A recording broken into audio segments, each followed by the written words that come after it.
First,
peekaboo.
Please put me down.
fruity, fruity, fruity, fruity, fruity, fruity, fruity, fruity, fruity, fruity.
Well, that's all right then.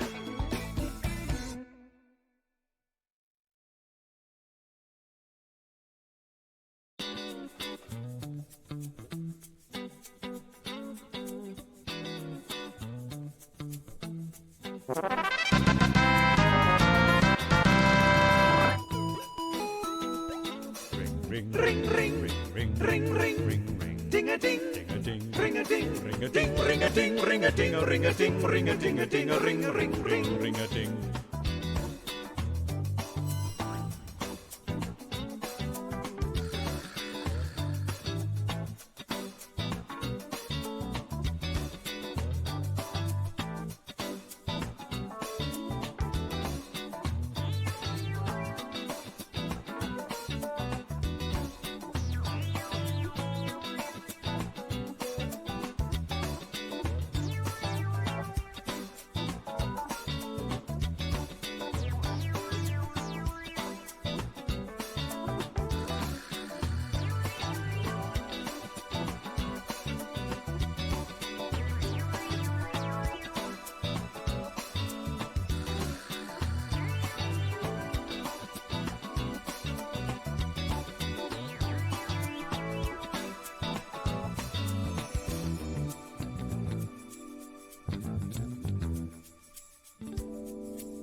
What a shame.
It's Moneybox! Good evening, good evening, good evening, good evening, good evening, good evening, good evening, good evening, good evening, good evening, good evening to everybody, and welcome to Game Night. It is Saturday the 1st of November, and I hope you all are ready for some quiz action tonight. Lovely to have you all here. I hope you're having a splendid weekend, and everything is ticking along nicely for you. I've got to do a lottery for Stilgar. Let's do that right now. Feel success. Feel success. Oh, that was nice. 3,513 pennies. I think that warrants one of them. Oh, it's in the same key as Moneybox. I love it. The Vital Fantasy Sting is in the same key as the Moneybox soundtrack. Today I learned. Great success. Anyway, hope everyone's having a lovely weekend. I was very efficient this morning. I decided to skip parkrun again, although I might go to a running club on Tuesday to make up for it. But as a result, I was at the computer about 10 o'clock, did all the prep for tonight before about 10:30, and so I've been able to spend a lot of the rest of the day doing a backlog on some of the dev work that I have not been doing. So the lottery machine later on has hopefully got a few of the changes that have been recommended implemented in it. Likewise, you'll have noticed the penny bank now lets you know when it's been updated, so that's kind of useful. And a good evening to you as well, SJ. Oh yeah, don't forget you can suggest your raid messages into the chat. You might get some bonus pennies later on. Let me say hello to you all. Good evening to Proogs, Natter, JR, SJ, Matt Spratt, Stilgar, Naked Grandma, LKG, DDR, Arden Fetz, Fluffy Bunny, Arun, Dev, Conradalac, Flyboy, Colin, AVMe, Solomon Dudley, Mondo Bong, Woollyback, Shape, Simpsons Angle, John Clive, CJ, Ape, Jogging, Jack, TVP, and anyone else who is lurking, loitering, and lingering in the chat. You're most welcome to be here. Thank you so much for joining us. And we have got our first game tonight, which is Moneybox. Well, our second game, really, because our first game was Plinko. Thank you very much to Colin for that back. And Colin, a sort of official debut for Colin. He has had a feature in Spotlight before, but that's sort of an unofficial appearance. So Colin's first official pack at Game Night was Plinko, and we thank him very much for his efforts there, and thank you to Stipson for proofing it as well. First feature game this evening is Moneybox, and a reminder that you will need to be in the Discord server. You will need a microphone. You will need to come to the microphone if you want to play in the hot seat. If you don't want to play in the hot seat for whatever reason, that's completely fine. You can just exclude, and you'll see you'll get a little red border put around your send. So, decide game Moneybox between 50 and 60 minutes, Dev. We should be done inside an hour, if that helps you decide whether to exclude or not. Connor and Lewis, welcome both of you to the stream. Splendid to have you both here. 127 hours, yeah, just like that film. Well, I can tell you that the question pack tonight comes courtesy of Lewis T1, to whom I'm very grateful for writing the pack. We had a bit of a chinwag about this last night. Lots of really, really good stuff that should generate conversation. As you may or may not know, Moneybox is the sort of game where conversation has to be generated. It's not just a straight up, you know it or you don't. Leave for a wedding in 55 minutes. Okay, that's a valid excuse. You sit on the fringes for this one, Ape. Ape? What was I say? Ape. Dev, sorry. I was looking at Ape's avatar at the time. This is why I said that. Now let's just take a little peep into our Moneybox leaderboard. Hudson Hibby is still leading the charge with 6,100. Prugs and Shapes in second with 5,125. JR and Clayton 3,375. Inca and Zeus 3,013. Tip and Lupine 2,282. JR and Oni 2,113. Woollyback and Shadowmay 1,713. Oni and Prey 225. Clive and Arun 150. And Royal and Ben 125. So yes, still trying to beat the bottoming out of mine and Ash's attempt at this game. But I think last time we played, Clive and Arun gave it a jolly good go. They had a really strong game, but then it all came apart in the final. We're hoping that something like that doesn't happen this evening. So if you do want to play Moneybox and you want to be in the hot seat, like I said, you do need to have a microphone. You need to be in the Discord. You need to be able to come and join me in the broadcast studio because this is a hot seat focus game. There is, of course, an audience game to go with it as well. But yeah, if you want to be the focus, the center of attention, you need to be able to come and join me for the duration of the game over in the Discord. And like I say, these questions have been written by Lewis. There's lots of really good stuff in them in this pack tonight. And yeah, looking forward to playing it out. So we've got quite a few players without a border. So hopefully someone will be picked. We'll pick one player. And then that player will get to pick their partner, who will be another player without a red border. And there will be our two hot seaters for Moneybox tonight, and all will be well, and we'll have a lovely time. So yes, I hope you're all having a good weekend, and I hope that this is about to make your weekend even better, because it's time for some high-octane quiz action. Let's lock that lobby up, and let's select our first player tonight.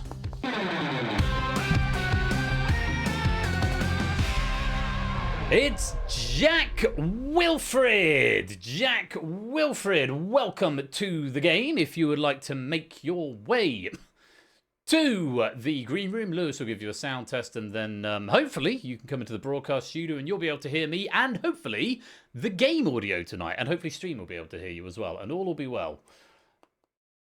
It is you. It is you. Yes, it is you. I mean, it should say on your universal controller, to be honest. I think it does tell you when you've been picked in the hot seat, so I'm hoping you've still got that open. You kind of need it. Anyway, get yourself sound tested with Lewis there in the green room. Still sober. I'm, I think, 12 days now? No, more than that. It's more than 2 weeks. 19? 18, 19 days sober? I don't know, feeling very, very pleased with myself. So I am. Yeah.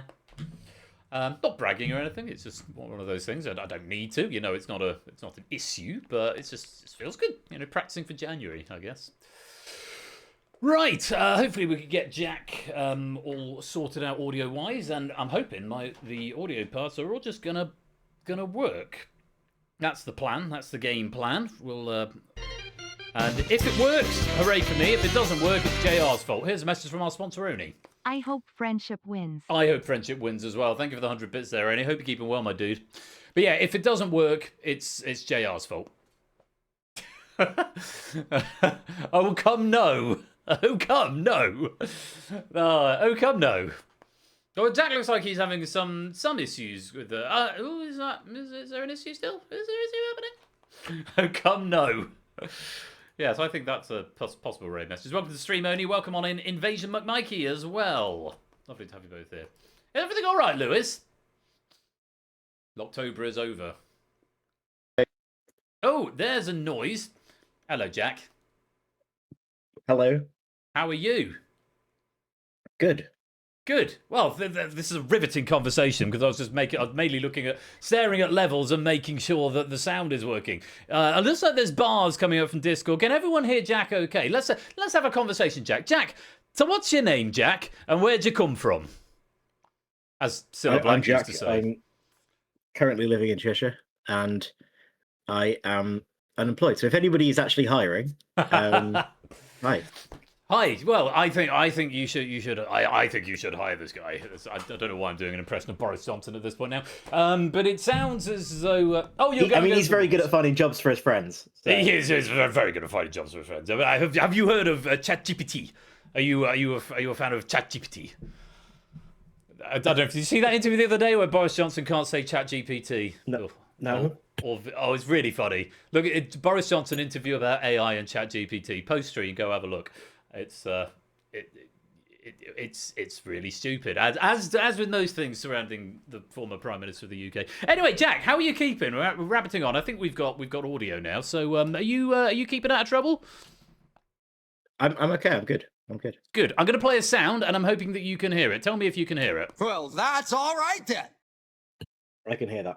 Good. Oh, well, that's all right then. And now I get to play the third one because it makes sense. Fantastic. Right, Jack, you're here to play Moneybox. Make sure you keep your universal controller open because you will need that to interact with the game, although you're also going to be talking with me and with your counterpart, who you need to select from the following people. You've got Clive, JR, TVP, Proogs, Natter, Arun, Keglish, Stilgar Shapes, Fluffy Bunny, Tom Cairns, Woollyback, or Ape Minky. Who would you like to partner up with?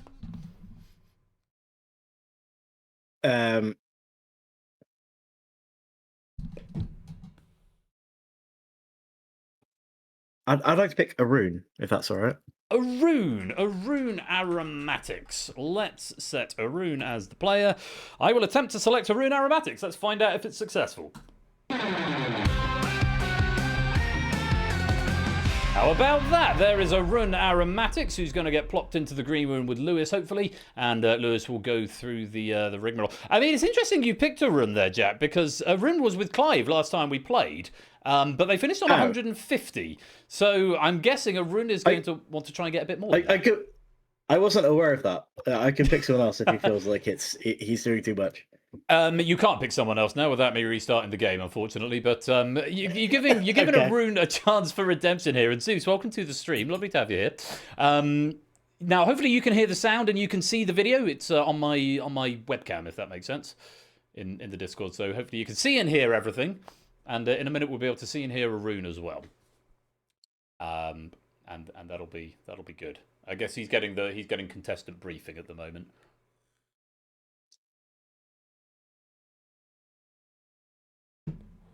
Now, Jack, maybe you can tell me, have you heard of a television program called The Traitors? Yes, I haven't been watching the most recent series, but I watched the first two. Aha, yes. Now, I thought I was the only person who had heard of it, but I discovered it recently the other day, and it's terribly good. We watched all of it. No, I wasn't. I don't think. I thought I was the only person in the UK who hadn't seen it, to be honest. But now watched all of season 1. I could highly recommend it. I think it's a jolly good show. Hello there, Arun Aromatics. Hiya, what's the jolly good show? The Traitors. The Traitors. You might have heard of it.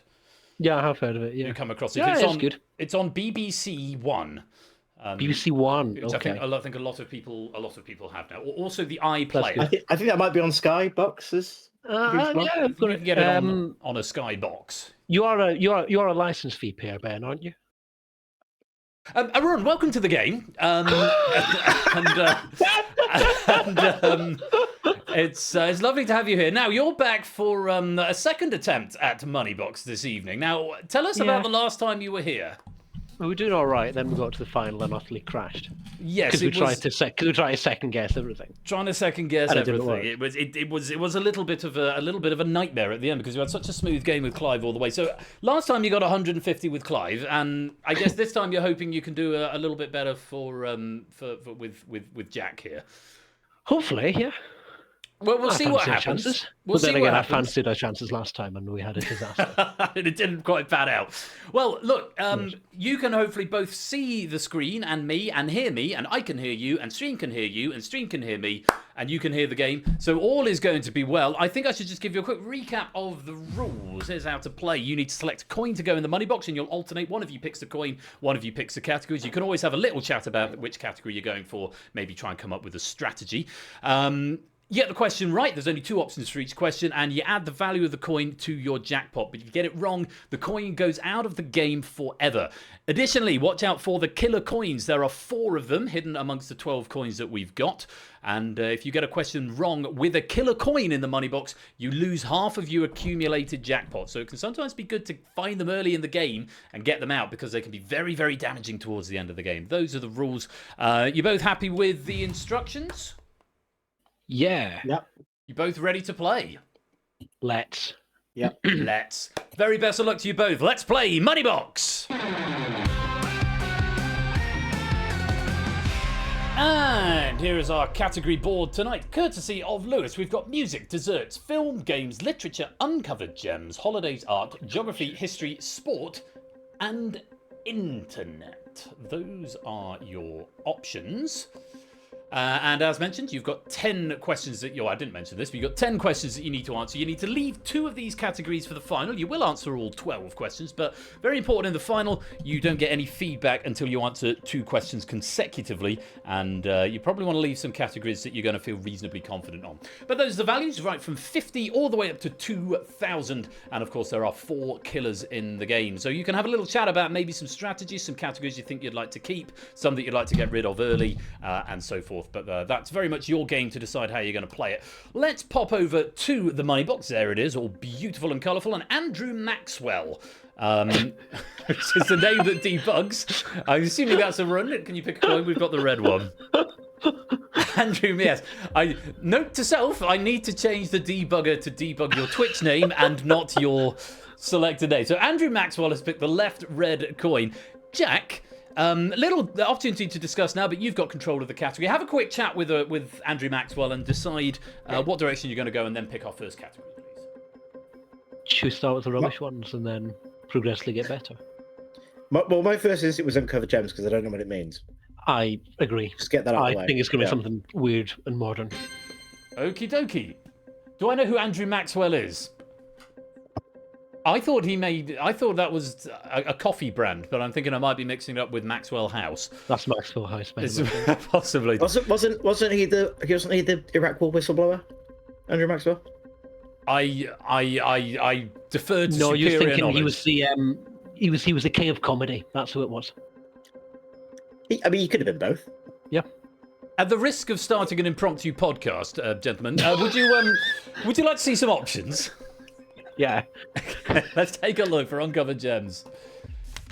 An opera or a poem? Those are your options. Quick reminder, you have got a straw poll where you can poll the audience to see what they have gone for before you lock in your answer, but you can only use that once, and you can't use it until we hear the ding, which you will hear, so I don't need to confirm anymore when the ding goes off. Try and keep the chatter, or anything, if you're absolutely certain, try and keep that chatter to a minimum until you hear the ding, because we don't want to sway the audience too much with your discussion. But you guys are going to have 60 seconds, the audience are going to have 15. Here is the question.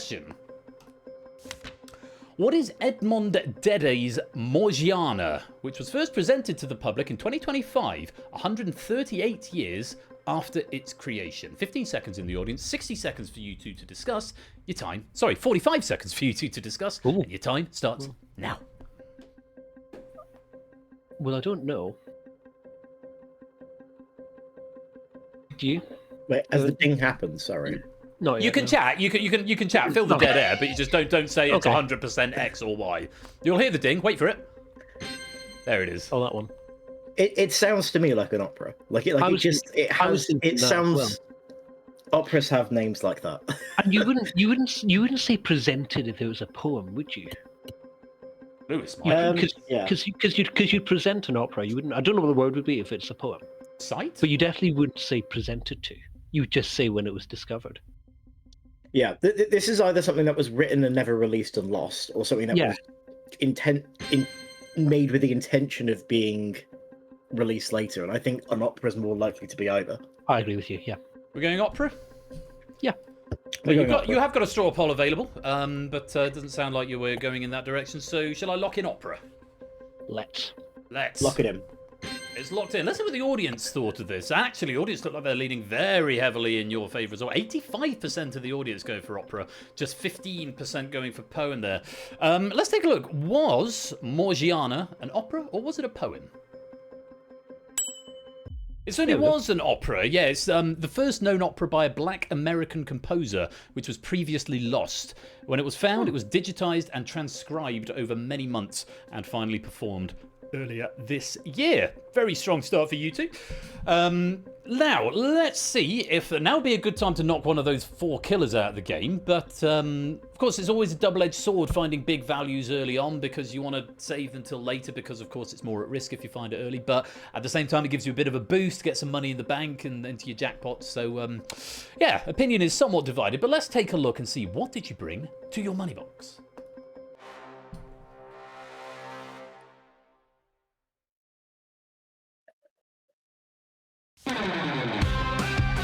start. 1,000. Yep. And just a reminder for both you and for our friends in the audience that this is a sort of jackpot style game, and that whatever your score is at the end, that's what you get in pennies. So there's a potential big windfalls of cash available in this particular game. And for you guys, that's a very good start. 1,000. Let's add it to your jackpot. So we're up to 4 figures already, and I think it's time for another coin. So this time, Jack, I believe you're going to be selecting the coin. Where would you like to go?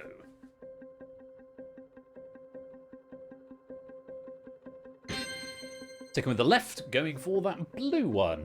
Okay, 10, 15 seconds to have a little chat about where we're going next, and then Andrew Maxwell, you're going to select a category.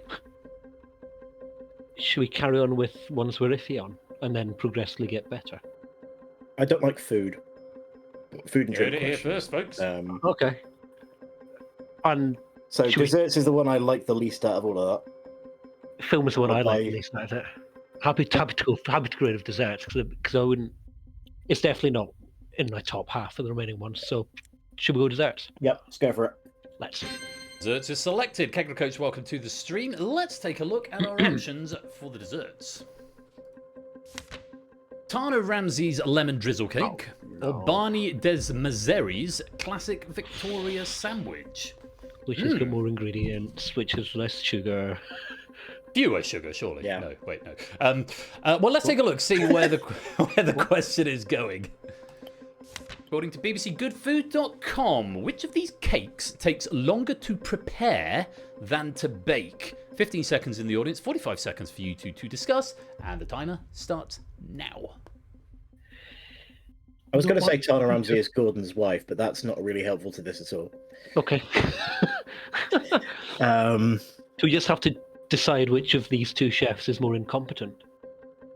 That's absolutely not what the question is asking, I can say with some confidence. Straw poll's available, is Is, it? I think a Victoria sandwich takes longer to bake, but a lemon drizzle cake takes longer to prepare. So it's kind of I'm being pulled in both directions. I think it will. I think there's something to do with the icing, that you need to wait for the icing to cool on a lemon drizzle cake for it to drizzle properly. So Yeah. I think it would probably take longer. I'm happy to go with that. But that's all I'm basing it on. I don't have anything else. Well, as I'm being pulled in both directions, so I'm happy to just go with you. Should we go lemon drizzle cake then? Yeah, we're going lemon drizzle cake. You go lemon Yeah, drizzle okay. cake. Okie dokie, let's lock that in and see what the audience thought. Less agreement this time. 71% actually think it's a Victoria sandwich cake. 29% go for lemon drizzle. Can I ask, gentlemen, do either of you partake in a little baking from time to time? No. I made some cookies about 3 years ago. I've only had access to an oven quite recently. Okay. My university accommodation didn't have a trustworthy oven. Well, as something of a very amateurish, hobby-ish baker, this is something that I was fairly confident on, even without the answers being printed in front of me. If only there were an Ask the Host option, that would be so lovely, wouldn't it? Something I could add in. Thought. Let's take a look. I'm afraid not the right answer. No, it's nothing to do with the icing, actually. According to this, the lemon drizzle cake is only 15 minutes to prep, but takes 45 minutes to bake, whereas a Victoria sandwich is 40 minutes to prep, but only 20 minutes 40 to minutes bake. to prep? I guess it's a sort of posh Victoria sandwich, but the thing that you're got to take away from this is that it's the fruit in it. So, for example, a banana bread takes 50 minutes. A lemon drizzle cake will take 45, 50 minutes. If you're just making a basic sandwich cake, which is just the sponge, they're very, very quick. So, yeah, that's unfortunate on that one. But never mind. Let's see how much damage we've done. A killer now wouldn't be great. And ideally a low value. So let's find out. What did you bring to your money box?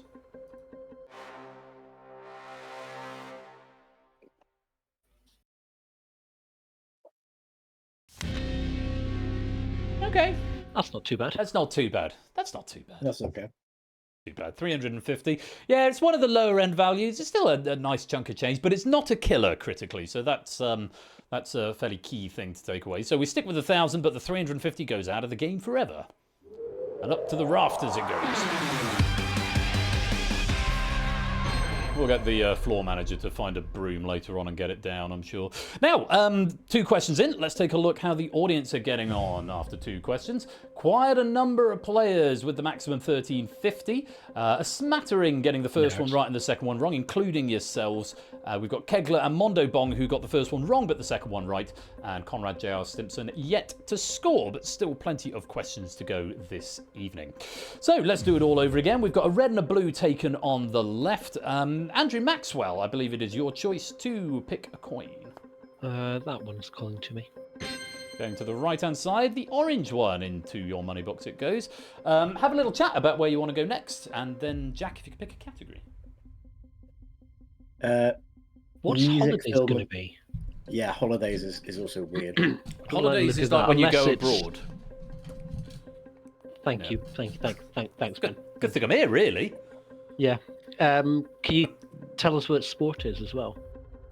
It's like an interactive game, but with actual people where running is involved and there are points. It's a bit like Quiz, but more physical.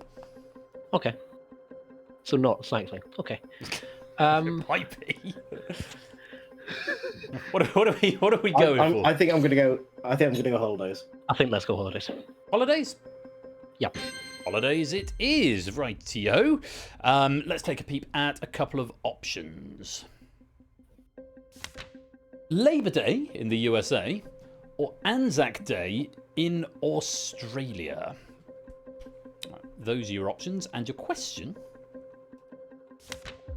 which of these public holidays falls in the same month as Koningsdag or King's Day in the Netherlands? 15 seconds for the audience and 45 seconds for you two to discuss, starting now.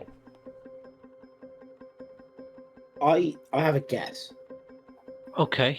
Do you know when Because- Koningsday is? No, Okay. but I think Koenigsegg is probably something like sort of they chose a sort of spring or summer date for it, So that would be Anzac like Day. the King's official birthday. So Labor Day is Yeah, September, isn't it? Yeah, Labor Day is like September. So I think I think Anzac Day is March or April. yeah. I think they're both national days. They're probably going to be spring or summer, Yeah. whereas Labor Day is almost autumn. Yeah, Labor Day is autumn. Okay. If you think it's a springy thing, then should we go Anzac Day? Yep, I'm happy with that. I'm happy with that. Yeah. Oh, Okay, just in lock it time. in. We Anzac are. Day. Lock in Anzac Day. That's the time up. I'm going to press the button, select B. Anzac Day. We're going for Anzac Day? Yeah, lock it in. Then. To our audience then, remember you have got that straw poll, but you've not wanted to use it so far. And on that one, the audience are very much in the same boat as you. 82% going for Anzac Day, just 18% for Labor Day. Let's take a look. Is that the right answer? Absolutely right. Sterling logic there, Jack. You're right. Yeah. So Koenigsday, it's the 27th of April each year. April, okay. Or the day before, if the 27th is a Sunday, and it celebrates the reigning monarch's birthday. So good logic that that's going to be in the springtime. And you're quite right that Anzac Day is the 25th of April every year, and Labor Day is the first Monday in September. According to Lewis, it's the day, I think apparently Gen Z are very familiar with it on the TikToks and things, but apparently people dress up in orange and stuff and run around and jump in fountains and other such silliness, which sounds very wholesome actually, and a very, very Dutch thing to do.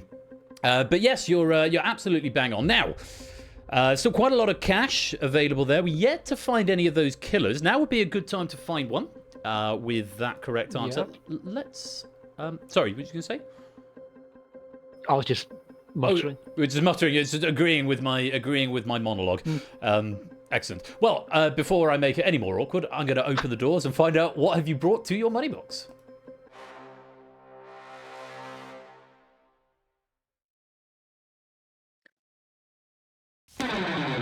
Okay, that's good news. Not a particularly high value, but it is one of those 4 killers now out of the game. And it means that you're going to go up to 1,150 in your jackpot and down to just 3 killers left to find. It's a great result. Let's put 150 into your jackpot. Why is it Dutch? I don't know. It just seems like... It seems wholesome. I can't really back it up, Clive, and you've called me out and you've made me look a right dicky doodah there. But I don't know. It just feels... Jumping in fountains, that feels like something the Dutch should get involved with. Now, back to our money box. And Jack, your turn to pick a coin. The purple one on the left, in it goes. And Arun, your choice of category. Although if you want to have a quick chat with Jack, by all means do so. It was music and film we thought the sketchy ones were. Yeah. Yeah, those are the ones I'm least confident with. I know you're more of a sort of classical quizzer than I am, but music could be anything. Music could be anything. Although the Uncovered Gems geared towards more classical, then I suspect... We should also probably take out sport at some point. Oh yeah, should we take out sport now? Yeah, let's do that first. Yeah. Sport. Yeah. Sports. Okie dokie. Let's bring up Missed that completely. Well, I can say, just glancing at this, it does look like it's a typical, well, not typical, it's a very interesting, I think, question, but it is a sports ball question. Okay. Your options: throw the ball at the referee, or kick an opponent in the groin. Where is this going? Which can't you do? Which can't you do? Well, let's find out. In 1968, what did Alan Mullery do to receive the first red card given to an England player in an international football match? The first ever England international red card. What was his crime? 15 seconds for our audience friends, 45 seconds for you two to discuss. Your time starts now. Whoa. I know in football they have, well, it's probably true for most sports, but they have kind of strange rules about intention when it comes to sanctioning players. And I feel like anything you do that endangers a player, even if it's accidental or reckless, so you can kicking get a red card for. Yeah. So I feel like kicking it, but also you could throw a ball at a referee somewhat accidentally. I'm just thinking of a thing like tennis. So if you hit the umpire, you lose type thing. Yeah. I'm thinking of tennis. Wondering if referees were more strict, and if anything was done to endanger them, you'd be sent off. I've no idea though. Should we straw poll this? Yeah. Straw poll is available. Shall we see what the audience think? Yeah. Okay, straw poll. Let's get the audience's response. I'll give you a few more seconds to have a chat about it. Okay, they're leaning towards throw the ball at the referee. 74% thinking throw the ball at the referee was the sin. 26% think kicking an opponent in the groin. So it's up to you. I wouldn't have thought you'd be so brazen as to kick an opponent in the groin in 1968. Well, this is what I was saying about endangerment. That even if you do it by accident, if it's sort of reckless, you can still get carded for it. So I kind of feel like that could happen when colliding. Also, you'd have to pick up a ball to throw it. So I still think it's kick an opponent, but what are we going for? I know it feels weird to use the straw poll and then ignore it, but I still think it's kick an opponent. All right, let's go with kick an opponent. Okay, we're going to ignore the audience. We're going to ignore the straw poll? Yeah. All right, let's lock in. On Jack's head bit. We're going to lock in kick an opponent in the groin. And as Arun has just said, on Jack's head beer, you have declined the audience's opinion. 74% of the audience thought it was the other option. Now, was 74% of the audience correct, or have you done a very, very smart thing in ignoring them? Let's find out. Oh, let's go! You have done a very smart thing in ignoring the audience. So this is really interesting, and so one of the things Lewis and I were chatting about when we were going through it was one of the conversations that could have arisen is, would you get a red card for throwing the ball at the referee? Is it that serious a crime? But according to my notes, the incident took place in a European Championship semi-final against Yugoslavia in 1968. Alf Ramsey paid the fine imposed on Mullery by the FA. Though interestingly, Ray Wilkins was sent off for England for throwing the ball at the referee 18 years later. It wasn't until 1986. Yes, 1986, when that was an offence. But kick an opponent in the groin. So to my mind, that feels like the more obvious of the two answers. But like you say, were people quite as aggressive as that in the 60s? But it doesn't matter. You found the right answer. Now, the question remains, what did you bring to your money box? Again, now would be a great time to find a killer, but let's see what's in the box.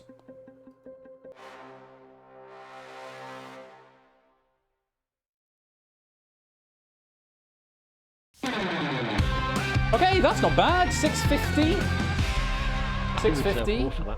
Non-killer, but so still 3 killers out there, but 650 is a good number, and it means we're going to end in 2 zeros on our jackpot, which is always pleasing to see. Let's add 650 to our jackpot. Here we go, we're up to 1,800, and after 4 questions, current jackpot is 1,800. There is 7,850 still left in play, and a potential jackpot of 9,650. Still a way to go, but it's a good start. Let's check in with the audience, see how they're getting on, because there are a lot of wrong answers on that last question, and we can see indeed that we've only got a smattering of players out in front. Dev, Grams, LKG, DDR, Marcini, Stilgar, and Tom, all with the high score of 2150, which I believe is the maximum. Yourselves are on 1,800. We got a handful on 1,500 there, and it's good to see that everyone is at least off the mark now. Everyone has got points on the board. Let's see if we can keep that trajectory going as we go back to our money box. And Andrew Maxwell, it's your turn to pick a coin. That one. The other purple one over on the right-hand side. Into the money box it goes. I'll give you a few seconds to have a chat about your strategy, and then Jack, if you could pick us the next. Do we want to try music or film? Yeah, I think music, because well, I think we're probably going to go film next, but... Oh, definitely, yeah. Yeah. Music is... Then there's ones we should be better at. Well, let's take a look and see what the options bring. Supercut or XS? Do either of these things mean anything to either of you? Can we call shapes? I was close size XS for a while. Well, let's take a look at the question, see if it brings any enlightenment. Which of these is a song by the subject of Charlie XCX's 2024 track, Girl So Confusing? Now, I've used up your straw poll. I know this. Oh, go on. Keep it to yourself for the first 15 seconds. I will let you know once the audience time has locked off, because we don't just want to tell the audience the answer. But you have got 45 seconds to discuss, and that time starts now. So I, for some reason, know a lot about Brat, because I read the Wikipedia article for it a few weeks ago. I'll wait for the ding. You won't get a ding because you've used your straw poll, but you will get me saying the audience time is up. Fill your boots. It's Lord. Okay. Charlie XCX said she had this weird jealousy for Lord because they both became famous at the same time and had similar career trajectories, and so she was always comparing herself to Lord. Huh. And I happen to be a fan of Lord, so I know it's super fun. Perfect. Absolutely perfect. Perfect question at the perfect time. Are we? Lock it in. We're leaning for Lock it in, Supercut. Supercut. Yep. Let's lock it in. I don't know who XS is even by. No idea.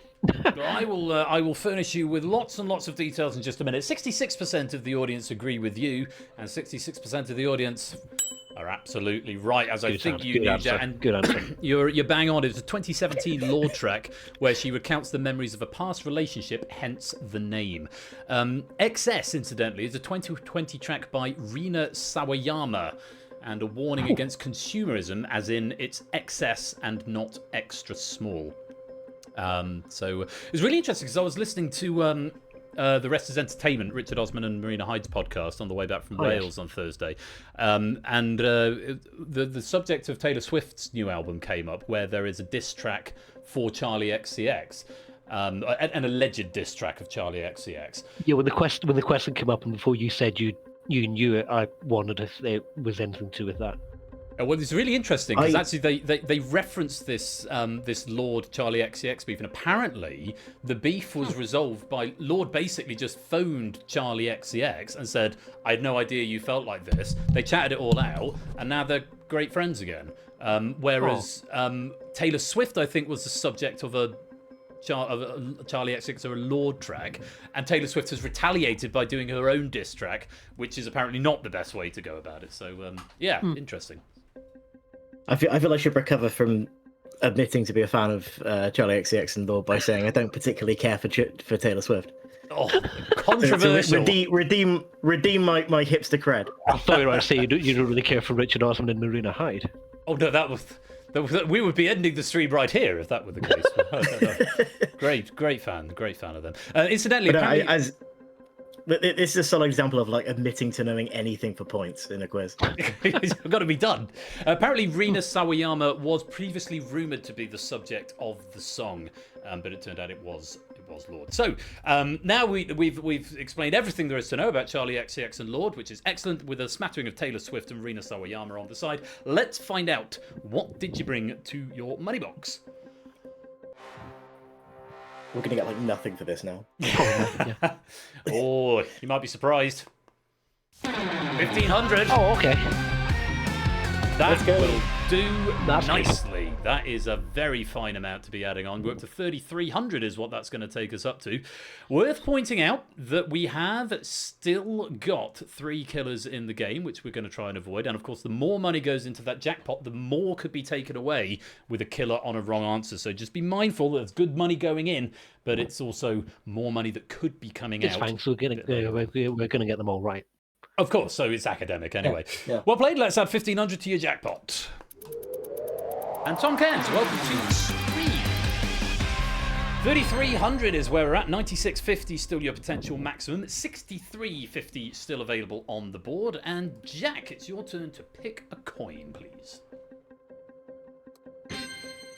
And we go for the internal shot of the green one on the right. And category discussion, and then Arun, you've got control of the selection. Should we do film and leave the better ones for... Yeah. Film is what we're going for. Now, Arun, I know you're not the biggest fan of film. Correct. I would wager that you've probably heard of both the people that are mentioned in this question, but okay, I may be wrong. Your options are Jack and Rose in Titanic, or the actors who played Jack and Rose in Titanic. I love this question. I think this is an absolutely marvellous question, and I'm curious what you're going to make of it. Room code, incidentally, Optimats, is right there. Here's your question. Which of these pairs has a larger age gap? 15 seconds in the audience, 45 seconds for you two to have a little chat, and the timer starts now. I'm trying to guess their rough ages, because I know Kate Winslet started on the BBC. She was on a CBC show written by Russell T Davies. So she's like 25, 26 around the time of Titanic. I'd have pitched Leonardo DiCaprio as a bit older than that at the time of the Titanic. I think so. I'll make it 23, 24. Okay. Because I know they almost cast Natalie Portman in Romeo and Juliet, and they didn't because he looked way older than her. Isn't there a thing about Rose being really weirdly young in the film? I think she's 16 or 17. Okay. Jack's gonna be older than like 18 or 19, isn't he? I don't know this at all. Time up. I'd lean towards the characters, given we think the actors are pretty close together. Reminder: we're looking for the pair with the bigger age gap, the larger age gap. So the bigger age gap, because we think the actors are quite close in age. The bigger age gap is between the characters. So we're going Jack and Rose? Yeah. Yeah. Okay, we'll lock that in. Let's see what the audience thought. Audience are disagreeing with you. 31% agree with you. 69% think that the actors, Leonardo DiCaprio and Kate Winslet, have the larger age gap. Let's see. Are you right, or is the majority of the audience right? I do know film, thank you very much. Do, and whoever said it, I forget who said it now, but you're bang on the money about Kate being Rose being weirdly younger than she seemed. Yes, she's supposed to be 17 in the film Titanic, and there's a 3 or 4 year age gap, whereas Leo and Kate have less than a year between them. DiCaprio being slightly older than Kate Winslet. So good punt if it was a punt, and you've got the right answer. Now, would be a good time to find a killer, because the longer we go on without unearthing another one, the more dangerous your coin selection is going to get. But let's find out. Could it be you found another one? And would be good. What value have you bought? Let's open your Moneybox door and find out.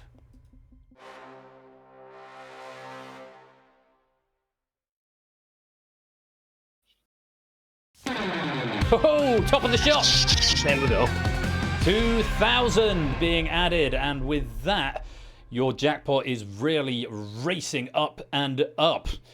One slight cloud in this otherwise blue sky is that it's still not a killer. We have still got 3 killers in the game. But that is a fantastic result for you two. Let's add it to your jackpot.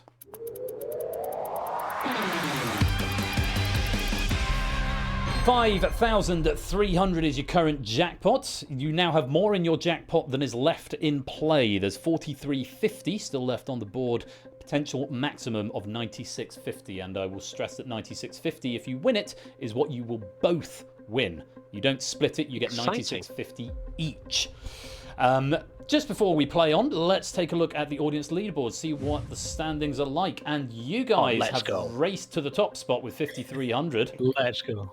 Marginally ahead of Fluffy and Zeus on 5,000. We got Jogging there on 46.50. Clive and Prugs 41.75.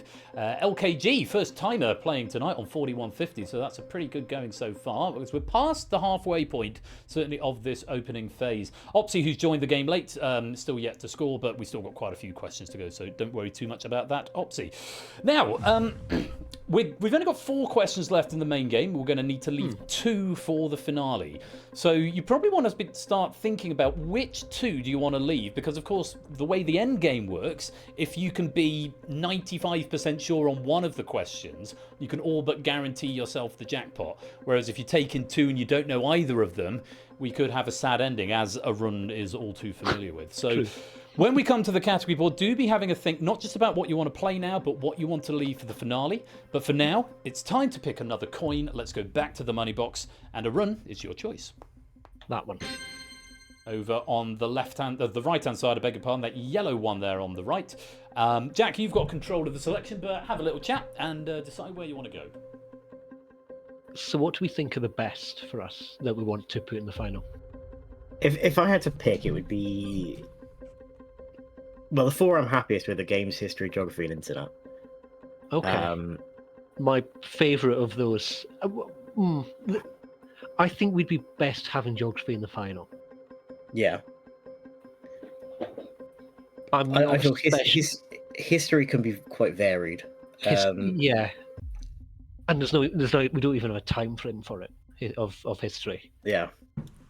History can be quite varied, yes. If history teaches us anything, it's that history can be quite varied. I'm really funny. What are we going for? Are you?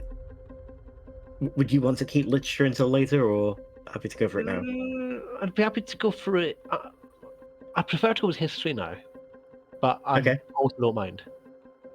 I think we've agreed that history is not going to make it to the end, so I'd go for it now. Yeah, let's do it. Okay, history is loaded up. Let's take a look at our options. The 1914 assassination of Archduke Franz Ferdinand. The 1939 German invasion of Poland. Now, I trust you two are probably familiar with both of these events from history. Yeah, I was there. You were there?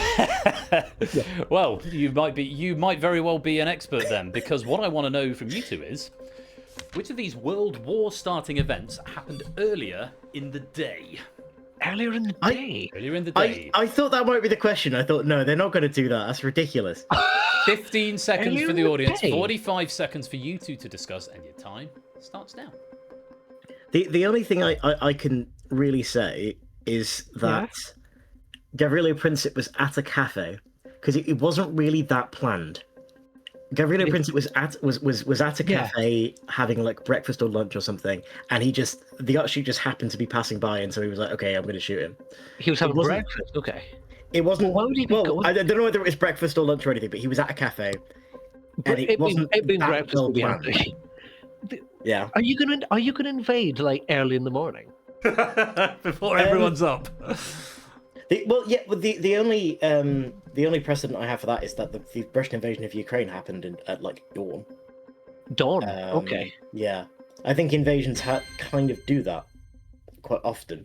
Okay. So if that happened, the cafe's not going to be open then. So do we go for the invasion? To be honest, I don't know if the cafe was still there in 1939, but I get your point. I'm being pulled both ways again. Because there's kind of I know for a fact that it was about midday, the assassination, and the invasion I think probably was if we think invasions were allowed to happen at dawn, I think we go invasion. What are we going for, guys? I need an answer. Yeah, I just can't see them doing it late afternoon or in the evening. I just can't see it happening. What was invasion? Yeah, we'll go with the invasion. Invasion of Poland. Let's lock that in. How did our audience get on? Yeah, fairly favourably. With you, 79% think it was the invasion of Poland. 21% going for the assassination. The correct answer was indeed the German invasion of Poland. You were second guessing yourself, Jack, but you're right on the money. The invasion of Poland happened at 4:45 a.m. The other end that you might have been able to draw from there is if you've ever seen Goodnight Mr. Tom or any period drama set around the time of the Second World War, there's that very, very, very famous radio broadcast by Neville Chamberlain where he said, unless we receive notice from them that they are prepared at once to withdraw their troops from Poland, the state of war would exist between us. And he says it's something like by 10 o'clock. Or 11 or something. So yes, we've received no undertaking. That's right. And he definitely mentions the time in that broadcast. And you were absolutely bang on about Gavrilo Princip being in a cafe. It was 11 a.m., so sort of late morning. So significantly earlier, the invasion of Poland taking place. So great knowledge from you both there, and well sussed. Now, let's see. Is this going to make a significant difference? I mean, hopefully it'd be a killer. It'd be good to change the balance of things and get it more in your favour. Now would be a good time to find a killer.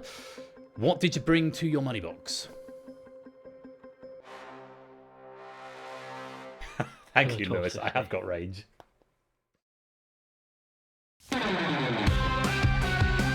Okay, so it sort of balances things out a bit. We took it out, yeah. We don't much care about the cash, and I've not yet got on to adding the ta-da sound effect, which I'm going to add for the Windows 95 ta-da sound effect for the 50 coin.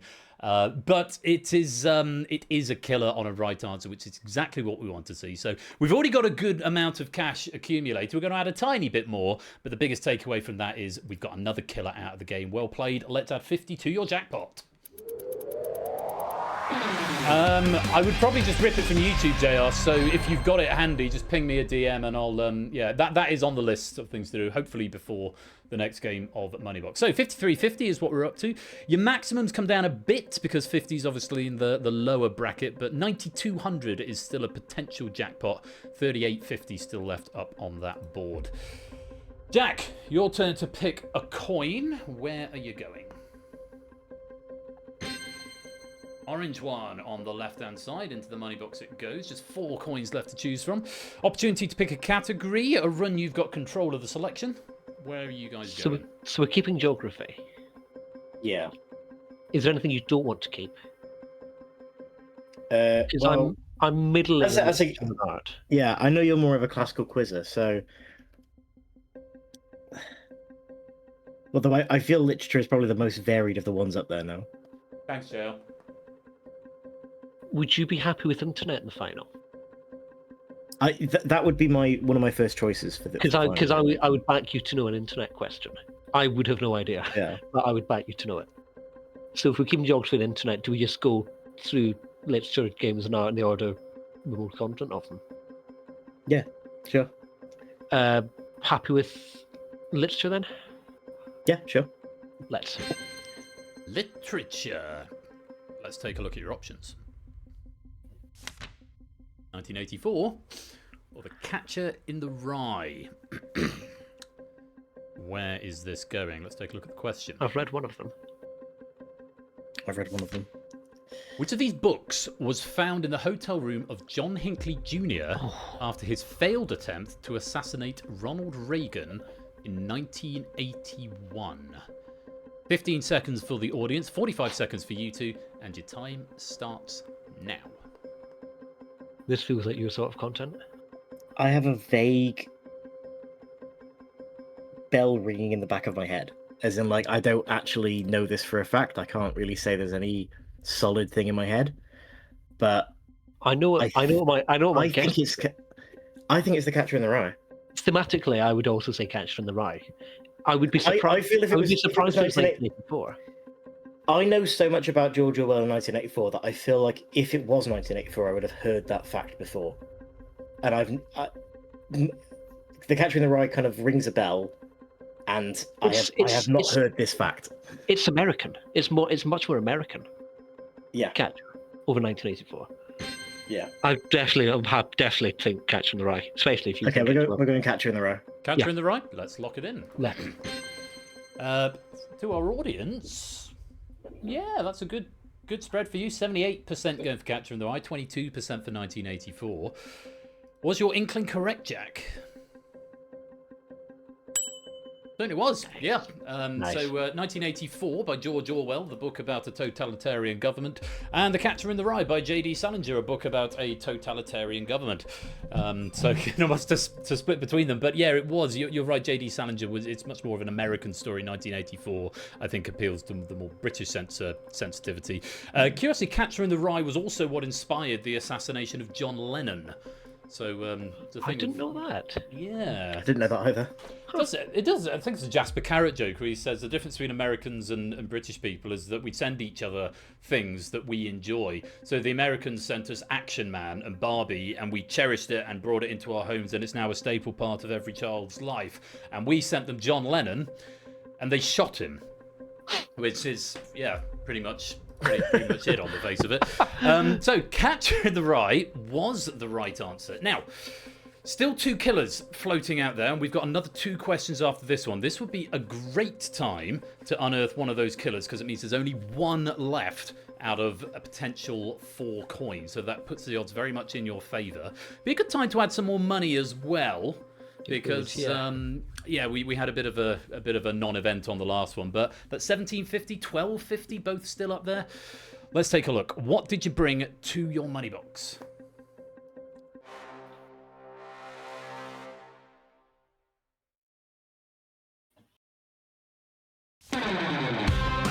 Okay, this is good. This is good. That's good. It's another killer coin. We are down to a single killer out of the 4 remaining coins. And of all of the coins that we've seen so far, we've seen 3 killer coins. You have not hit a single one, which is really, really good. And as a sweetener, you've got £500 being added to your jackpot. It is one of the lower values on the board, but it means we've got 2 opportunities. Well, it is a killer, but it's a right answer. Yeah. And so it's going in the right direction, and we've got 2 opportunities to hit those 2 4-figure values in the final part of round 1. Let's add 500 to your jackpot and take that coin out of the game.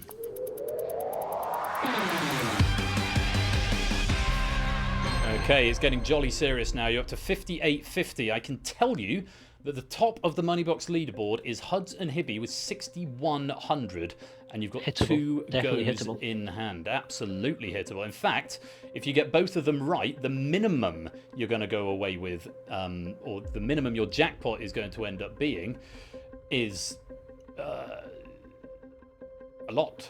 6,800. 6,800. My fast maths isn't great. Yeah, 6,800 if you get the minimum value. Sorry, I don't debug that piece of information. I debug the maximum, which is 8,850 if you can hit those 2 values. There's 58. I think you thought you debugged it when you started that sentence. I think I was on the wrong page, and I was hoping when I clicked back the debug would be there, and it was not. But yeah, 6,800, because 950 is the minimum if you get 2 right answers. Of course, if you hit a killer and then your last one is also wrong, you could end up with half of 5850, which I also don't debug. 2,925, I think. So Yeah, so there's still plenty of swinginess left in this game. Anything from 29.25 all the way up to 88.50. Let's take a look at the leaderboard with 2 questions to go. You have still got the pole position. You're 300 points ahead of Fluffy on 55.50. Jogging on 5,200. You've got Clive, Ape, Marcini, still got all doing very well on 4,000 and something. And still 2 questions, and of course we've got the final to go as well. So I think we should go back to the money box for the final 2 coins. The first of which is going to be selected by Arun. That one. Blue one on the right. Into the money box it goes.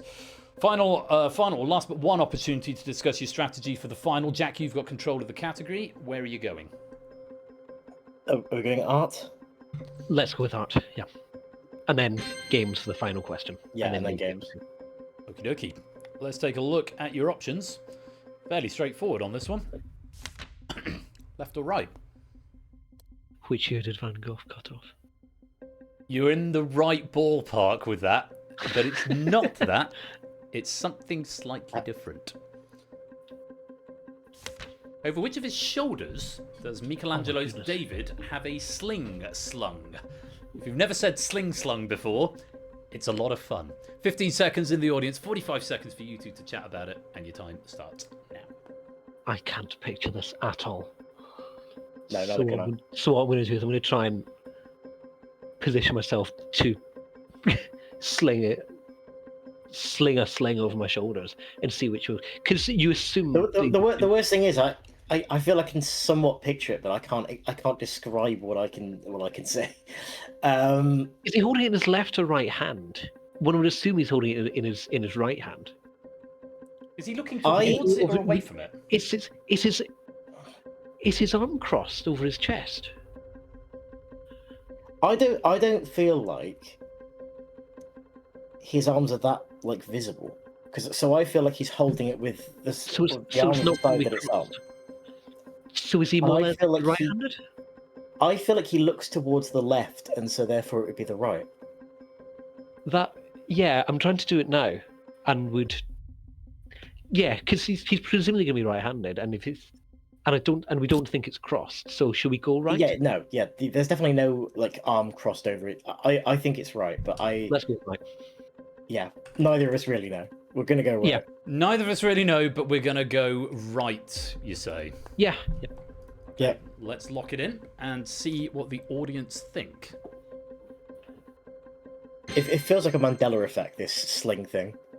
Oh dear. It's pretty close. It's one of the closest ones we've had, 65-35, but it's 65-35 in favour of left. Now, you guys have elected for right here. Now, it'd be really good if this is a right answer. It would. On right. Let's find out, shall we? I'm afraid not. Okay. No, it's one of the. You're quite right that he doesn't have it crossed. It is just straight up like this, and it's frightfully confusing in a way because as you look at the statue of David, the sling is on the right, but it is David's left shoulder. Because as he looks at you, at the moment I've got my bottle over my left shoulder, but those watching on stream, possibly you guys in Discord as well. Actually, for you guys in Discord, it'll be the other way around. But for those watching on the stream, it appears over my right shoulder. It honestly feels like a Mandela effect UI thing. If you'd asked me before this, what is David holding? I'd have said he's not holding anything. No, he's definitely holding a. It's behind his shoulder. You wouldn't see it. Yeah, but he's got his arm raised, and his other arm is by his side, so it's not crossed. But he's what a pain. Now I could not picture that at all. Well, here's the state of the game. You've got 58.50 in your jackpot at the moment. The lowest value still in play is 100. The highest is 17.50, and there is one killer as well. Doesn't really matter what it is, as long as it's not a killer. That is the main goal here. Avoid a killer. Let's find out. What did you bring to your money box? I'd be happy with losing 17.50 if it's not a killer. Come on. Your wish is my command.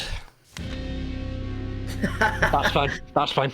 That's fine. It's fine. That's fine. 1750, but not a killer. It does mean we lose the highest remaining value in the game. We have still got a 1250 up there, but we have also still got a killer in play. You did avoid the killer on that question, so you can breathe a sigh of relief there. Your jackpot is unchanged, but we've got one more question to go through and still one killer unfound. For now, let's take 1750 out of the game.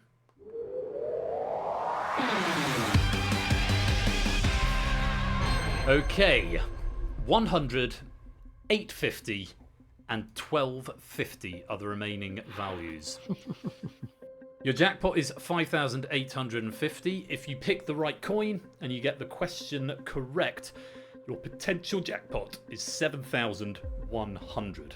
That would put you, if you can keep it, 1,000 points clear of Hudson Hibby at the top of the leaderboard.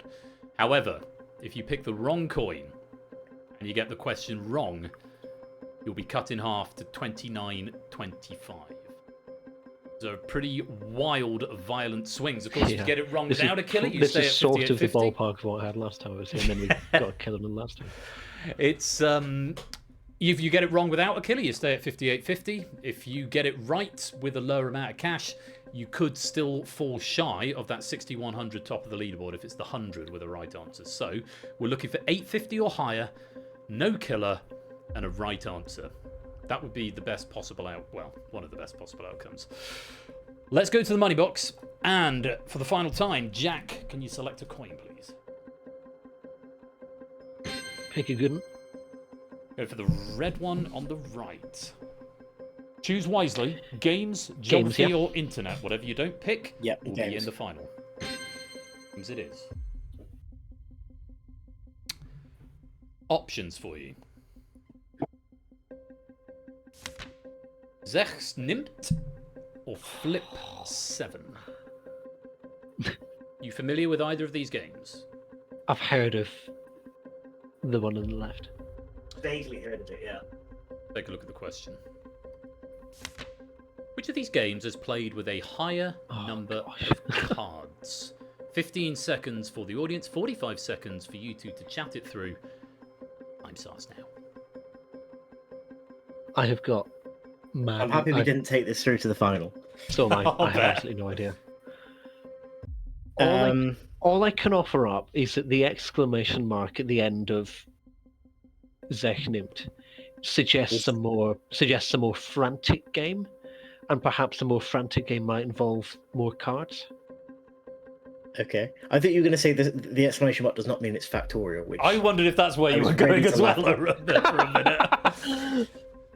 He's got 6 factorial. Would Lewis do a thing of the lower numbered answer have more cards? We don't know anything about Flip 7. No. Yeah. So the question is this a trick or is it not a trick? I think it's a trick. I think it's a trick. I think we're gonna go 6 nimmt. Let's lock it in. Yeah.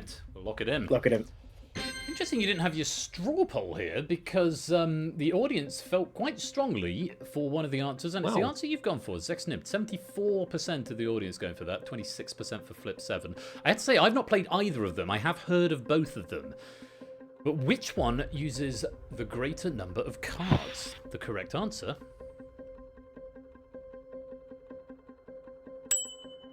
Yes! is Zex Nimmt. Very well done. 104 cards, numbered from 1 to 104.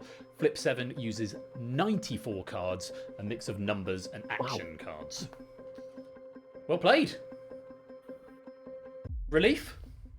Yeah. Yes, yes. Let's find out how much relief we're about to have. So we know we're going to be playing for at least 5,950 tonight. Yeah. If we're very lucky, it could be a lot more than that. What did you bring to your money box?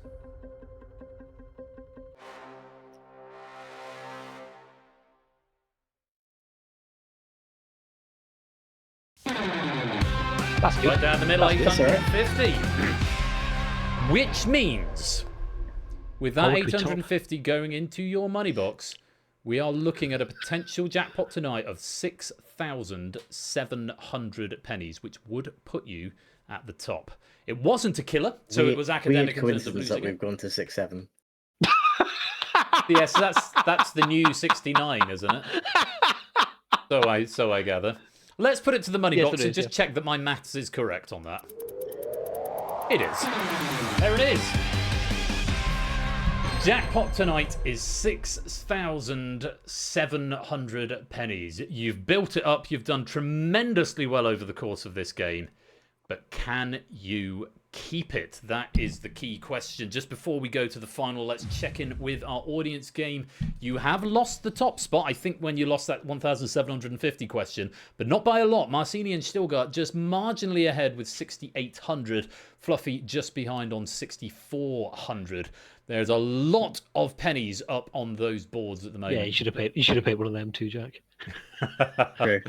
But the question is, can you all hang on to it? We missed the fourth killer, so it was in either the yellow or the green tube on the left-hand side. We'll never know. You've left two categories, and you're going to answer both of them now because it is time for the Money Box final.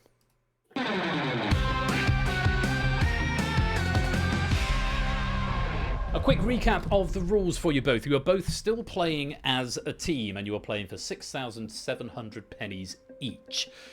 The two questions that you didn't play in the main part of the game, you will now play back to back. Same format as before, 45 seconds to discuss, and then you settle on one of two options. The difference here is, after you answer the first question, I will not tell you whether it is right or wrong, and this applies to the audience game as well. We will play the second question. And then again, I will not tell you immediately whether you're right or wrong. Once both questions have been answered, audience, you will have an opportunity to play the swap game, which I'll explain in just a moment. For you two, if you get both of the questions correct, the game ends immediately and you walk away with 6,700 pennies each. If you get them both wrong, then you get our consolation prize, which is, I think, 100 pennies or 10 pennies, 25 pennies. Possibly. It's some small amount of pennies for every question that you got right. So it'll be something like 250 pennies. Is it 10 per? I don't think it's 10 per because Ash and I got 125. I think it's 25 Was it per. 25 then? I think it's 25 per. So you'll end up with, I think, 250 if both are wrong. Now, here's the kicker. If one is right and one is wrong, you will be alerted that one is right and one is wrong, but you won't be told which. You will have the opportunity, if you so choose, to swap one of your answers. If you swap your answer and they are now both right, it plays out as though you got both right. If it plays out and they're both wrong, it plays out as both wrong. You can instead choose not to gamble and walk away with one right and one wrong for half of your jackpot, which will leave you with 3,350 pennies each. Those are the rules of the game, and I will stress at this point, audience, it is possible for you to know the outcome of the game before our players conclude, because you get to play the swap game, and then the audience game concludes potentially before our hot seat players. So if you do know what has happened, please keep all spoilers out of the chat, and that includes lol, I just won a lot, or damn, I just lost a lot. Just keep stum until the game has concluded. I would be most grateful to you. And there's a first-time chatter. Come to wish you luck. Deratsafummel. Welcome to the stream. I wish you both the very best of luck. Here is your question on geography. Options are the Ganges or the Yangtze. Ganges or Yangtze. First question. Which of these rivers empties into a body of water with more letters in its English name? Audience, you have 15 seconds. Players, you have 45. Your time starts now. Well, I know where the Ganges empties into. Is it just Indian and Pacific Ocean? I thought Ganges emptied into Bay of Bengal, Oh. which is 11. Oh dear. Okay. And I don't know if Yangtze's... Does Yangtze empty into the China Sea or something? Might be the Sea, South China Sea. South China Sea, which would be, well, 13. 13. Ganges, I'm sure, is Bay of Bengal, because I've got it wrong here before. Does I suspect Yangtze empties into the South China Sea. Doesn't it? I'm sure To it does. qualify, we're looking for the body of One- water. one with thing I will more say is that if letters Yangtze- in its English name. If the answer for Yangtze is Pacific Ocean, which would be weird if it's a bay and an ocean, that is also longer than Bay of Bengal. Let's go with Yangtze then. Yeah. Yangtze? Yeah, lock Yeah. in. Yangtze is locked. To our second question on the internet. Options are Mary Wollstonecraft What? or Rosa Parks. Both famous Is this a for their Google work Doodle on the thing? internet. Your question: who was the first woman to receive her own biographical Oh article my goodness. on Wikipedia? 15 seconds in the audience, 45 seconds for you two. Time starts. Again, I'm pulled both ways because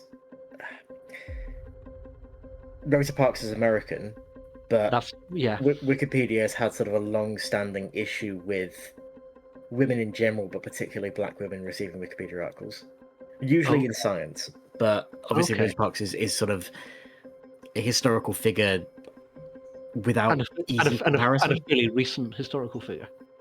Yeah. I would be leaning towards Rosa Parks simply on the basis of her farming one off. Simply on the basis of her being American.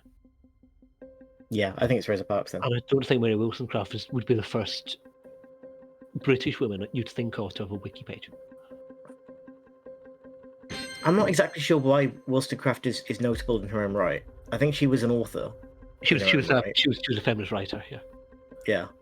Time is up. Which I did. Yeah, in I think one of my it's books. probably Rosa Parks then, because I think that is also an area of history which is not well covered. Yeah, I'd be happy with that. Yeah. Okay. Rosa Parks. Parks is locked in. We're in.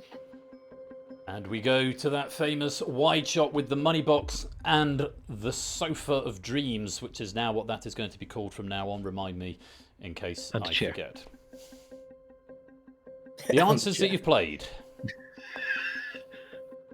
Which of these rivers empties into a body of water with more letters in its English name? You said the Yangtze. The alternative was the Ganges. Second question, who was the first woman to receive her own biographical article on Wikipedia? You said Rosa Parks. The alternative was Mary Wollstonecraft. The audience game I'm happy with that.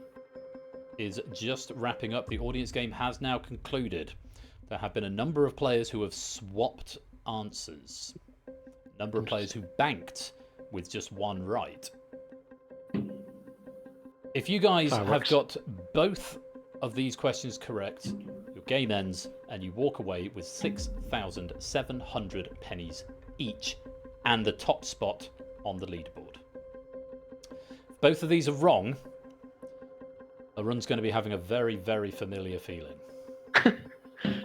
If one's right, out of idle curiosity, which one are you more confident about? Rosa Parks, because we're not even entirely clear on which bodies of water we're talking about. So if one is right and one I'm- is wrong, would you be inclined to I'm more swap? confident in the Yangtze. It'll be a discussion. It'll be a discussion. Well, Yeah. let's see if that discussion is going to be had or if your game is going to end now with a positive bang or a wet fart. Good luck. Go on, both right. Were Both those right. the right answers?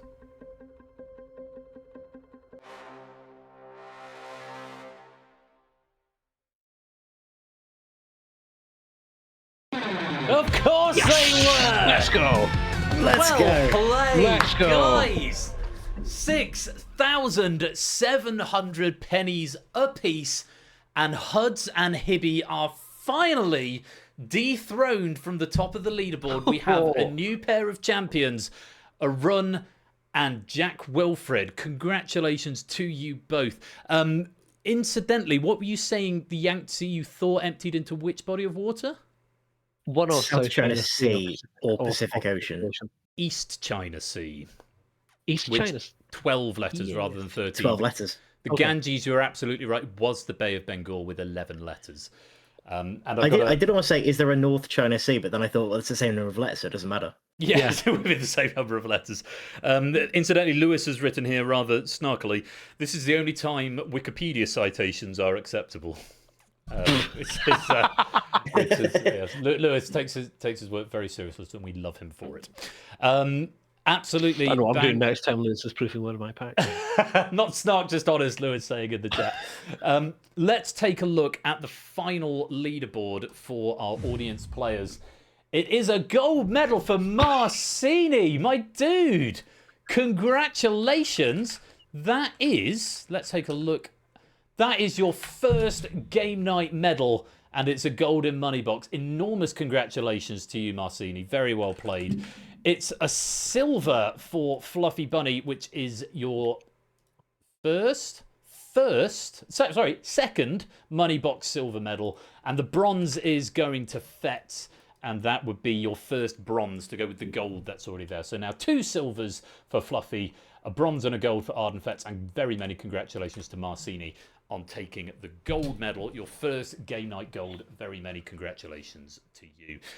Jack and Arundo, you're the talk of the town. The day is yours. A new leader, a new pair of leaders, I should say, on the Moneybox leaderboard, and of course some very, very pleasing smile money, 6,700 pennies each. Have you had a good time? Yeah, I had a great time. I really enjoyed the stories that the questions made me come out with. Yes, it is. I mean, I didn't know you were such a fan of Charlie XCX or Lord. No, yes, we've all learned something new about each other tonight as well.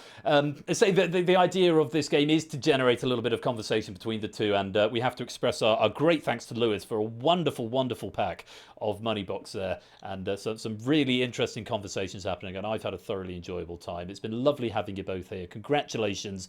Go and chill out in general voice chat, or grab a beer, or whatever it is you're going to do post game. Don't forget we have got Distinction coming up. I do hope you'll stick around for that, but if you need to go and have a lie down, that's fine as well. Great to see you both, and we'll speak again soon. Thank you very much. Thanks, gang. Bye-bye. See you. What a pleasing result there for Jack and a run. 6,700 pennies each and a spot at the top of the leaderboard. A great question pack coming from Lewis there. Very grateful to him for his efforts and for the nice chats that we had about it last night when I was just going through and doing the proofing of it. And yeah, always good fun to work with Lewis on a pack. That is the end of our first game, but we have got even more trivia coming up, even more fun, because after the break we are going to be playing Distinction as written by the Lupine One. I'm going to play some adverts in between games, so take this opportunity to go and stretch your legs or pop to the loo, get some more snacks if you need, and we won't start the next game without you. If you're subscribed, you won't see ads, you'll get some nice music instead.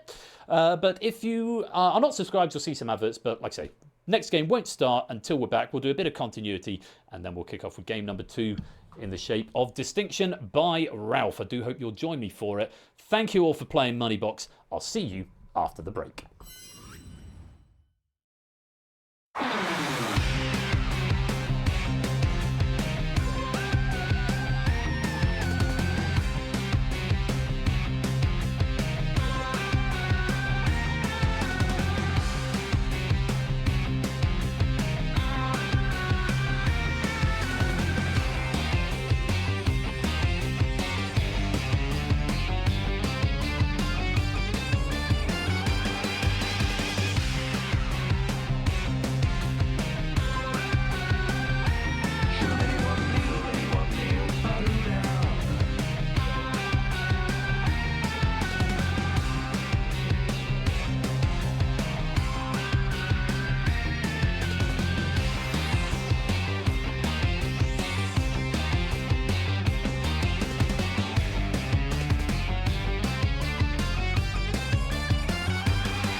And as I said, adverts coming up. I'll put some bonus pennies into the chat as well. I'm going to play that lottery out to Fluffy Bunes, who wants to get even more cash in the bank after a silver medal in Moneybox there. Let's see what the computer's going to give you. 369. What a shame. What a shame indeed, but hey, you got to play the game. Right, adverts coming up. So, like I say, go stretch your legs, get some drinks, get some more snacks. And when we return, we will be playing Distinction by the Lupine One. Keep your eye on the chat for the bonus pennies, which are coming in very shortly as well. And we'll have even more game night in just a few minutes' time. Don't touch that dial. We'll be right back.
How are we all doing? Hope everyone's well. I'm going to turn that music down a smidge. how's everyone doing? Great result there for Jack and a run. Really lovely game of Moneybox, and always nice to see a happy ending. There looks like there is a request from CJ Binks for a lottery. Let's see if we can make you very happy with some pennies. Real success! 979. There's about hitting the average there.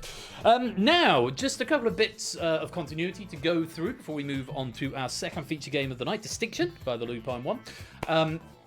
First of all, I don't know where I want to go. Let's start with the shout out for our great friend Ash the Bash, who's back on streaming on Wednesdays and Fridays. Still not seen a schedule from him yet, but I know there was a Mega Franken drop pack last night. Apparently, one of my questions featured in there. I don't even remember writing I remember writing a Quizmas one last year, so it must be one of my leftover Quizmas ones. So, yeah, I'm not sure what he's got cooking up at the moment, but I know Outright has been promised, and I'm sure that will be appearing before too long. So do go give him a follow if you fancy some even more wholesome quiz content. Let's do another couple of lotteries which have come in for Zeus and for Jack.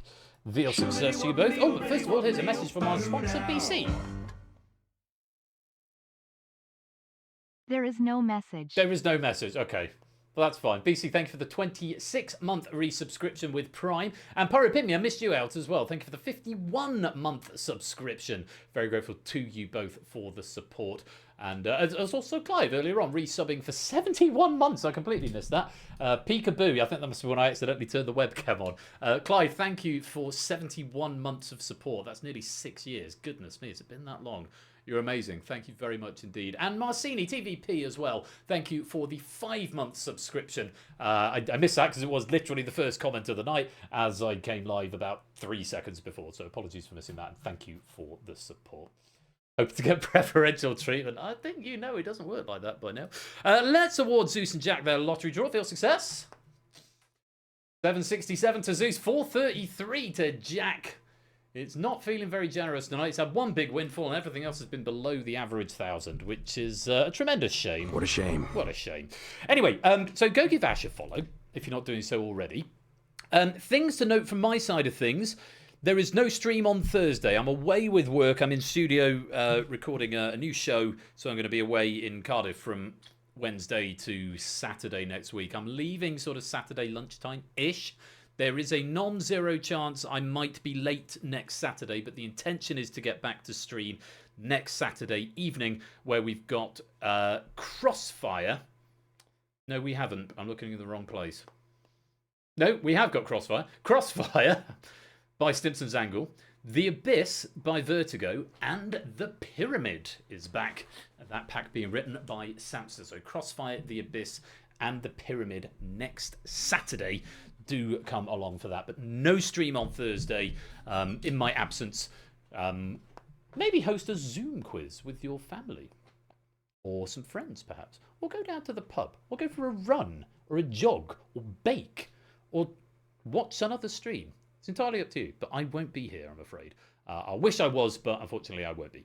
So I'll be back next Saturday with even more quiz, but not here on Thursday. That's the main takeaway from the continuity. And oh yes, that's the other thing I was going to mention. I mentioned it a few weeks back, and I finally this afternoon got around to putting it together. There is going to be a survey coming out. I'm just running it past the admin team, who are just offering a few pointers on some tweaks for it. I did finish it off this afternoon or this evening.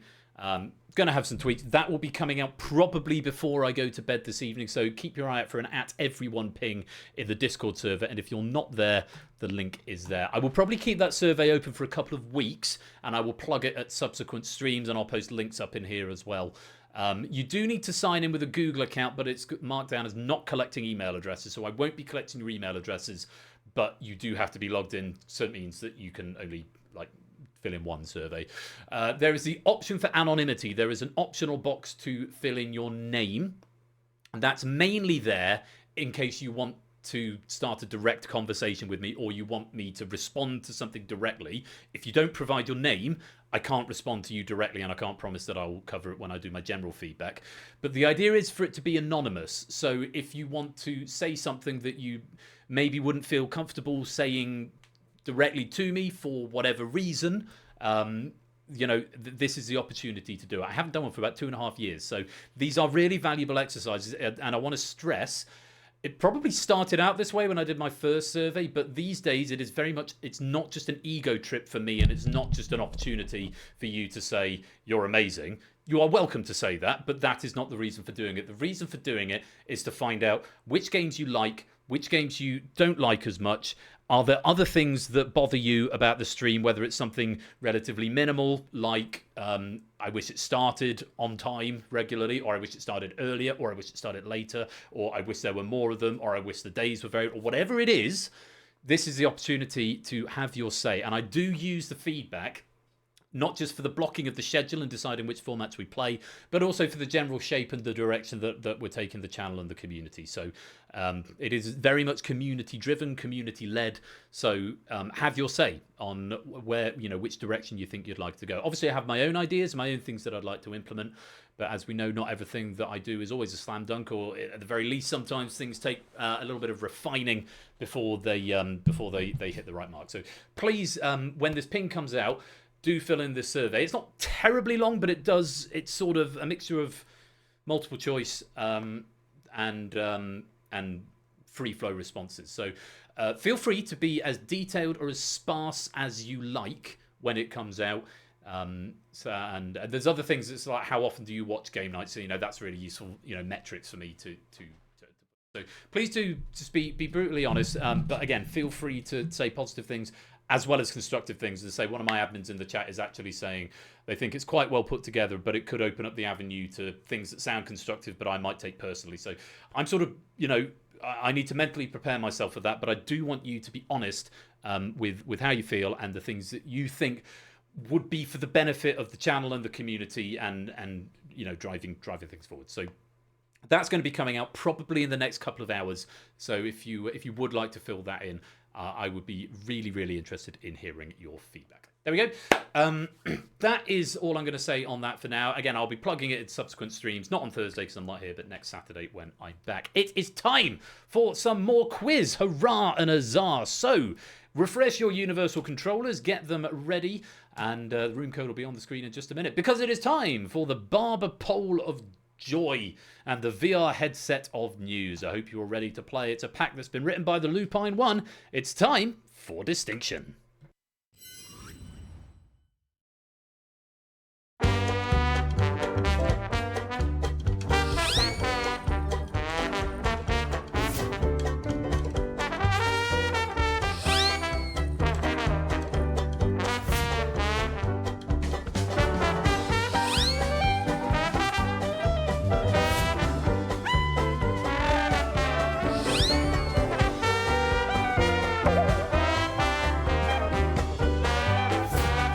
It's Distinction!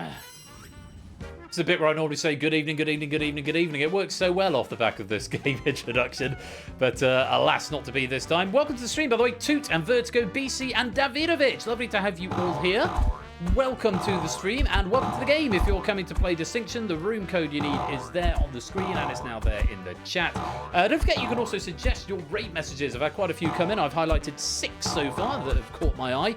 And as ever, the Discord is right there. Do come and join the game with the code BMBK on your universal controllers, which, as I mentioned, you can get there. What does pennies do? Oh yes, it gives you a link to the penny bank. That's probably an unhelpful label. I should call it Penny Bank. But it's probably because it's in very small. Can I fit Penny Bank in there? I could probably fit Penny Bank in there. I definitely could fit Penny Bank in there. Does seem like there's quite a few of you tonight. Yes, with the viewing figures have been a bit weird tonight. We normally average between sort of 40 and 60. Tonight, it's sort of been pedaling down around sort of 37 for a lot of the last game. Spiked up towards 46, 47. We're now sitting at 43. So, yeah, it's, I don't know, it's sort of Halloween fireworks night sort of thing. So, I don't know, maybe people are out at fireworks displays and such like. I have to say, from a personal point of view, and I've probably been vocal on this in the past. I happen to think that fireworks night is the worst sort of... But it's not even a public holiday, but it's the worst sort of event to go to. Because it's not quite Christmas, so you don't get all the fun, magic, tinselly snowflake goodness of Christmas, but it is still cold. It's normally cold and wet, and staring at fireworks, you're freezing for most of it. And here's a message from our sponsor, Zeus. Have you ever had a dream that you had to, you could, you do, you wit, you want, you could do so, you do, you could, you want, you wanted him to do you so much you could do anything? I haven't heard that meme for a very long time, Zeus. Thank you for the 56-month subscription, bro. Hope you're keeping well. This is why you also have a bonfire. Yeah, but then all the ones I've been to, there have always been massive displays. The bonfire's like half a mile away, and it's the size of like Iran, but it's so far away that you're still cold. It's already pissing it down with rain. You're stood in a field and there's mud everywhere. You can't see, and it's dark at like 6:30, and you get like a toffee apple and a warm cider. And then, you're just staring up. You stand there for 45 minutes, freezing your bollocks off. And then eventually you get some flashy lights. Everyone gets their phone out, records it, and they know they're never going to watch it ever again. But that's what you do. You film them through your phone. And then you go and say, can we go home yet? And just, get warm and put Dad's Army on or something. It's just... Sorry, I'll tell you how I really feel in a minute. Thanks, Ben, for reminding me that you discontinued the toffee apple cider. You're very welcome. Don't know what Taylor Swift... I figured that's probably not dissimilar from what a Taylor Swift concert is like. I don't know, but I figured, it's standing up. I'm not really a big fan of standing up. Not as much as, I'll sit down as much as I can. I'm more of a sitting down sort of type. Somebody take Ben's soapbox away. Yeah. Time to steal Ben's soapbox, yeah. Was that really... I don't know if that was really soapboxy.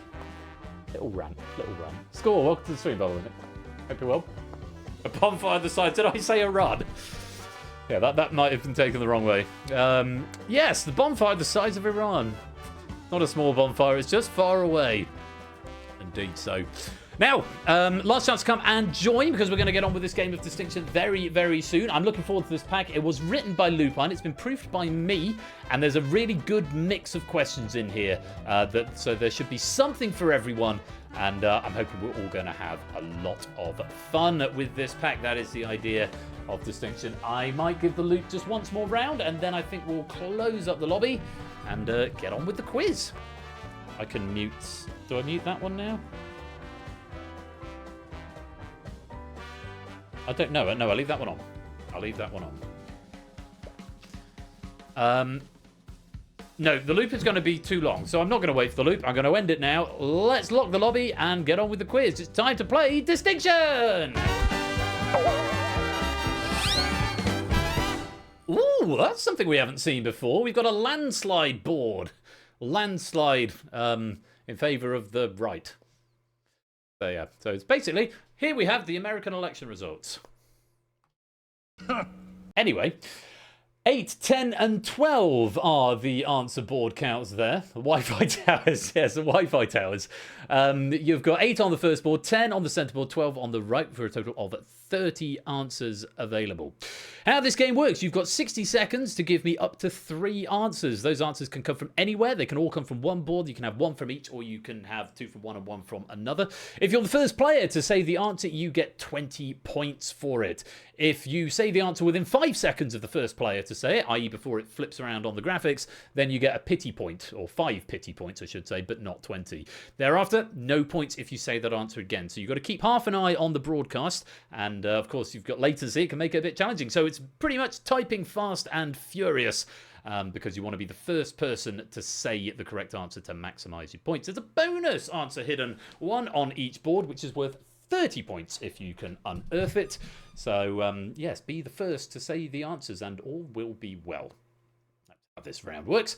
Yeah, I think that's all there is to it. These boards are exhaustive, which means there will only be, when the criteria is displayed, there will only be the number of answers as there are on the board. There won't be any other answers. Anything else that's not on the board will be an incorrect answer that doesn't fit with the criteria. Hopefully that all makes a certain level of sense. So 3 categories and 60 seconds. We are looking for host cities of UEFA Women's Euro 2025 in Switzerland, the 10 busiest national rail stations in London and indeed all of Britain, and animals of the Chinese zodiac. To clarify that second board, we're looking for the 10 busiest national rail stations in London and indeed all of Britain, as per the number of entries and exits as estimated by the Office of Rail and Road. Those noises means we've had 2 bonuses, horse and Bern. Going out for bonuses there, Zeus getting Bern, Conradlak getting horse. Slight slowdown now. There is 1 more animal on the Chinese zodiac board. You've got 4 more Swiss cities to find, and you've got 4 more London stations to find. 20 seconds to go. Time for another couple or 3 guesses if you're quick, so keep pressing and guessing. Couple more coming in now. 9 seconds to go. Still a bonus there in the middle. Last couple of seconds if you're quick. That is time. And we've got a little bit of grace time. Is anyone going to get a final answer? Yes, indeed. Kegler coach finding Scion at the end there. Well, you've done jolly well, I have to say. You found 27 out of 30 answers in total, and you've unearthed 2 out of 3 of the bonuses. So very well done indeed. Particularly well done to Zeus and Conradlak finding those bonus answers. Lovely, lovely, lovely. You did manage to clear the Chinese zodiac. Rat, ox, tiger, rabbit, dragon, snake, horse, goat, monkey, rooster, pig, a dog, and pig in that order. On your European cities, Zurich, Thun, Bern, Basel, Lucerne, Sion, Geneva, and the one that you missed, tricky one, St. Gallen was the one on the left. That's the other host city in the Women's Euros. And the 2 that you missed on the London stations, Farringdon was the bonus answer. Farringdon. I went to Farringdon recently when I went to the London Palladium.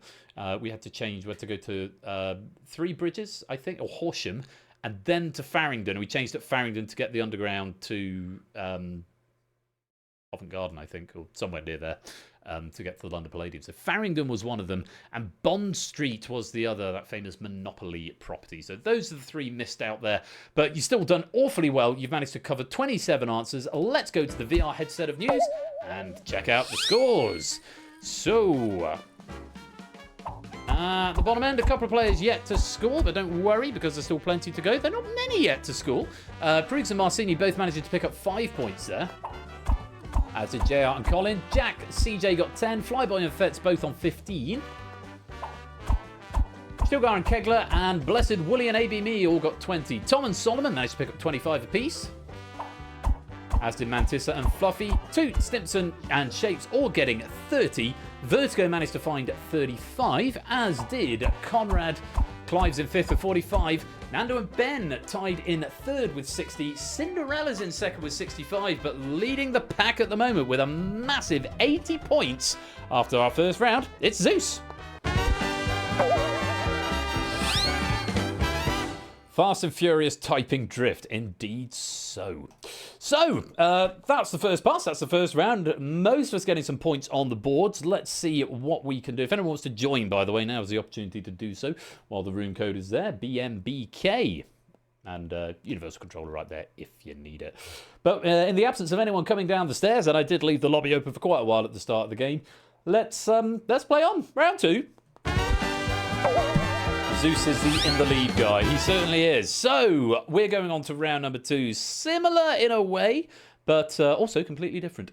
You're going to have 3 boards, so this time we're going to have them 1 at a time. You have got 30 seconds to tell me an answer that you think fewest other players in the game will say. I will stress it has to be a correct answer, but the fewer people who say one of the 5 correct answers, the more points it is worth. So if the fewest number of people say one of the answers, you get 50 points. The next least popular answer will get 40, then 30, then 20, then 10. So if you give me a correct answer, you're going to get 10 points at least. But you're looking for the rare answers that you think no one else is going to go for. That will maximize your points. It's also worth bearing in mind that other players are also trying to think of the rare answers. So sometimes in this game, going for the obvious answer can be the way to get more points. Sometimes, but not always. You have to decide and treat it in the moment. But you've got 30 seconds to give me a single answer. So give it some thought and decide how you're going to play it.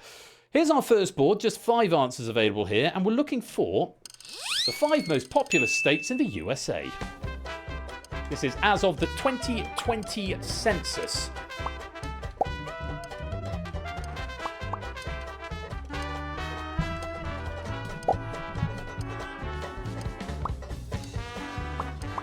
If you say peas on toast, that's my answer because I want points. Valid strategy, if it were a state.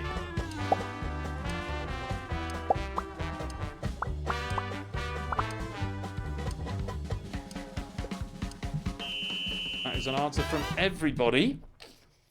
Okay. This is quite interesting. There is one answer that I'm going to condone because I'm feeling quite charitable. And it has got the correct answer in the name, but I think possibly just double check the question next time. Let's reveal the wrong answers and see if you can spot the one I'm going to condone. Yeah, New York City. It has got the name of the state in question in there. And because I'm feeling generous, and it's... what's that said? No, not that one. Must be that one. Sorry, I can't multitask and do this at the same time.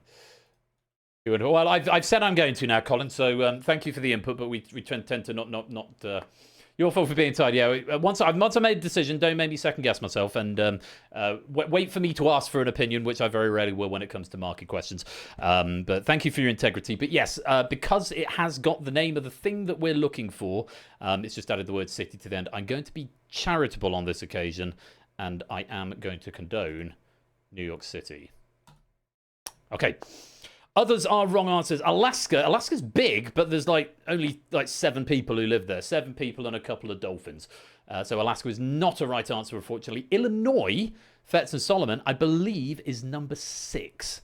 So bad luck on that one. You're just outside the top 5. I might be wrong, but I think I read when I was proofing earlier on that Illinois was number 6. So very bad luck on that. Yeah, area-wise, Alaska is massive, but bugger all people live there. So let's calculate the points. Did you cover all 5 answers? No, you have missed off one of the answers. Unsurprisingly, it's the 5th most populous that you've missed. But let's go through them. 9 players, each getting 20 points for... sorry, Jogging. Yes, there's a room code for you. 9 players, each getting 20 points for... California. ABME, Clive, Marcini, Stilgar, Flyboy, Zeus, Great Pack, Lewis, Cinderella, and Blessed Wooly all getting California in 20 points. Yeah, 39.5 million people. It is the most populous state in the United States of America. 8 players getting 30 points for... New York, Vertigo, JR, Tom, Jack, Colin, Matt, Stimpson's Angle, and Mantissa. 4th most populous state with 20.2 million people. And Colin being condoned on that one did not make any difference to the scores. It would have still been 30 points either way. It just means Colin's got them instead of not having them. So very well done there. And then we've got a tie. We've got 2 lots of 5 players, each getting 50 points. 5 of them get 50 points for... Florida, Cola to Prugs, Ben, and Conrad for saying Florida. 3rd most populous with 21.5 million. And the other 5 get 50 points for Texas. Kegler, Fluffy, Shapes, Nando, and CJ. 29.1 million. The 2nd most populous state. The one that you missed, population of 13 million, and nobody going for, was actually Pennsylvania. Pennsylvania. Tie for first, it means if you think I should have said that, no, then you would have made it second. Absolutely. So yeah, it's a funny way the scoring system does work in this game. But yeah, Pennsylvania was the answer you missed. 5th most populous, 13 million people. Very well done if you got some points out of that one. Let's clear that board. And let's have another one. 5 answers once again.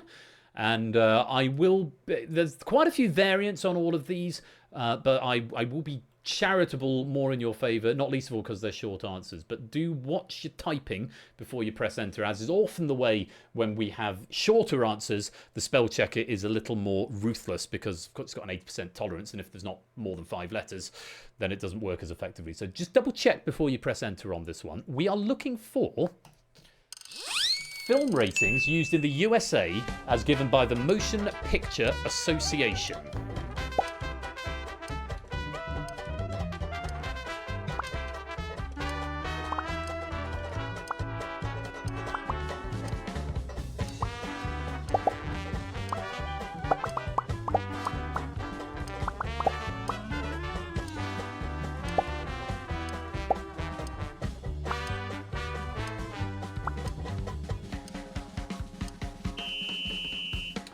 And that is time. We've had an answer from everyone. And of the answers that came in that were incorrect, there is nothing there I can condone, which does make my life a little bit easier. The wrong answers that you gave... AO, Rotten Tomatoes, 12U, X, 18 and 50. The X rating, I don't believe, is used by the Motion Picture Association. It's a separate body, I believe, that classifies that. Certainly not according to their website anyway. So X we can't allow.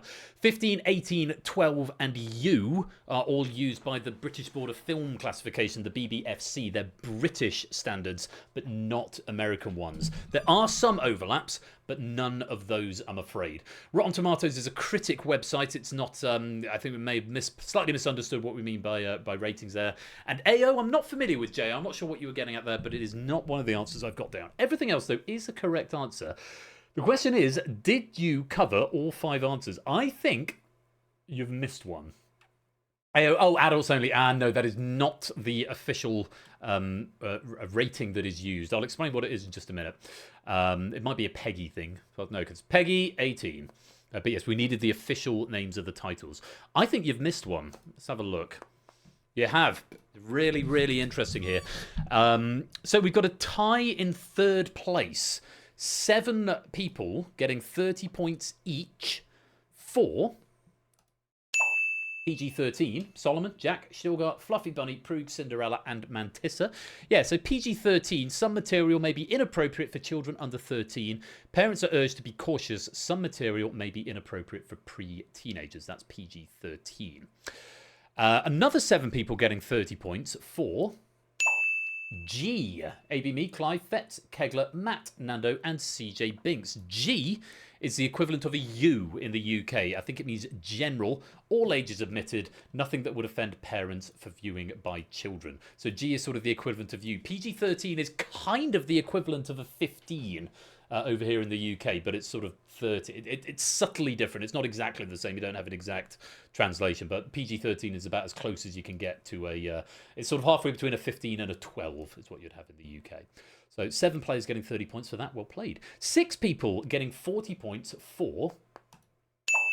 R. Marcini, Colin, Flyboy, Zeus, Shapes, and Ben. So R, under 17, requires accompanying parent or adult guardian. Contains some adult material. Parents are urged to learn more about the film before taking their young children with them. So that's sort of halfway between a 15 and an 18 in the UK. But again, under 17s can go to see it if they are accompanied by an adult and the adult has deemed it to be suitable for them. So well done, 40 points for you 6, and 3 players getting 50 points for NC-17, Vertigo, Toot, and Conrad. Very well done. This one is described as clearly adult. Children are not admitted. So that is as close as you get to the equivalent of an 18, is when a film is rated NC-17. Now, they are populated on that board. Kegler's got there, yeah. They're populated on that board in order of sort of severity, I suppose you'd say. And the one that you missed is the one that actually transcends both the UK and the US. It's simply PG. So not PG-13, but PG on its own. Some material may not be suitable for children. Parents urged to give parental guidance, which is what the PG stands for, may contain some material parents might not like for their young children. So that is pretty much a straight switch between, a straight translation from the UK and US. They both have PG, but from the UK to the US, U becomes G. 12 sort of becomes PG-13, or 12A becomes PG-13. 15, I guess, kind of becomes NC-17, so it's a higher restriction, but you can still go and see it with parents. And NC-17 becomes 18, or vice versa. So, yeah, funny how this game goes, but very well done if you got some points out of that. Let's add them on and load in our 3rd and final board. I like this question. We've got 6 options available. You've got 30 seconds to give me one of them. I encourage you to read the question, including the bit in parentheses. Maybe read it twice before committing to an answer. And remember, you're looking for the rarest answer that's not going to be given by any other players in the field. Good luck. Question is, field events, not track events, in a decathlon. If you give me a track event, it will be incorrect. So field events in a decathlon.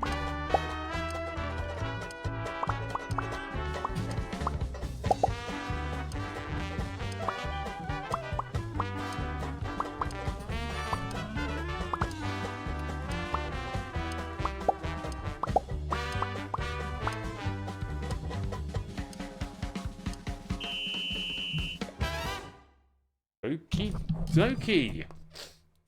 Well, there is one answer I'm going to condone.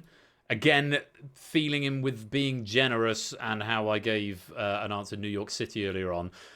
I think intent is here. I'm feeling slightly charitable. Someone would probably say don't condone it, but I'm making my own ruling here before it's come up on the screen and everyone can argue with me.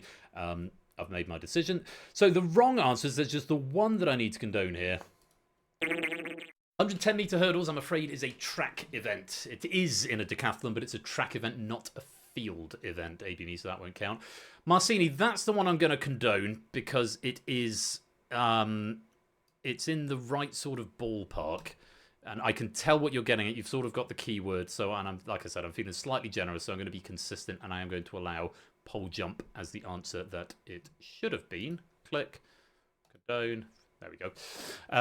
Hammer throw and hammer, though, are incorrect, and triple jump is also incorrect. I think in the pole jump, it's clear what was intended, whereas those wrong answers are separate events that are not included in a decathlon. So I can't allow them, unfortunately. So, 6 answers. Did you cover all 6? Yeah, track events are the ones that are run on the track, ABME, whereas the field events are the ones that are done on the field. Sorry.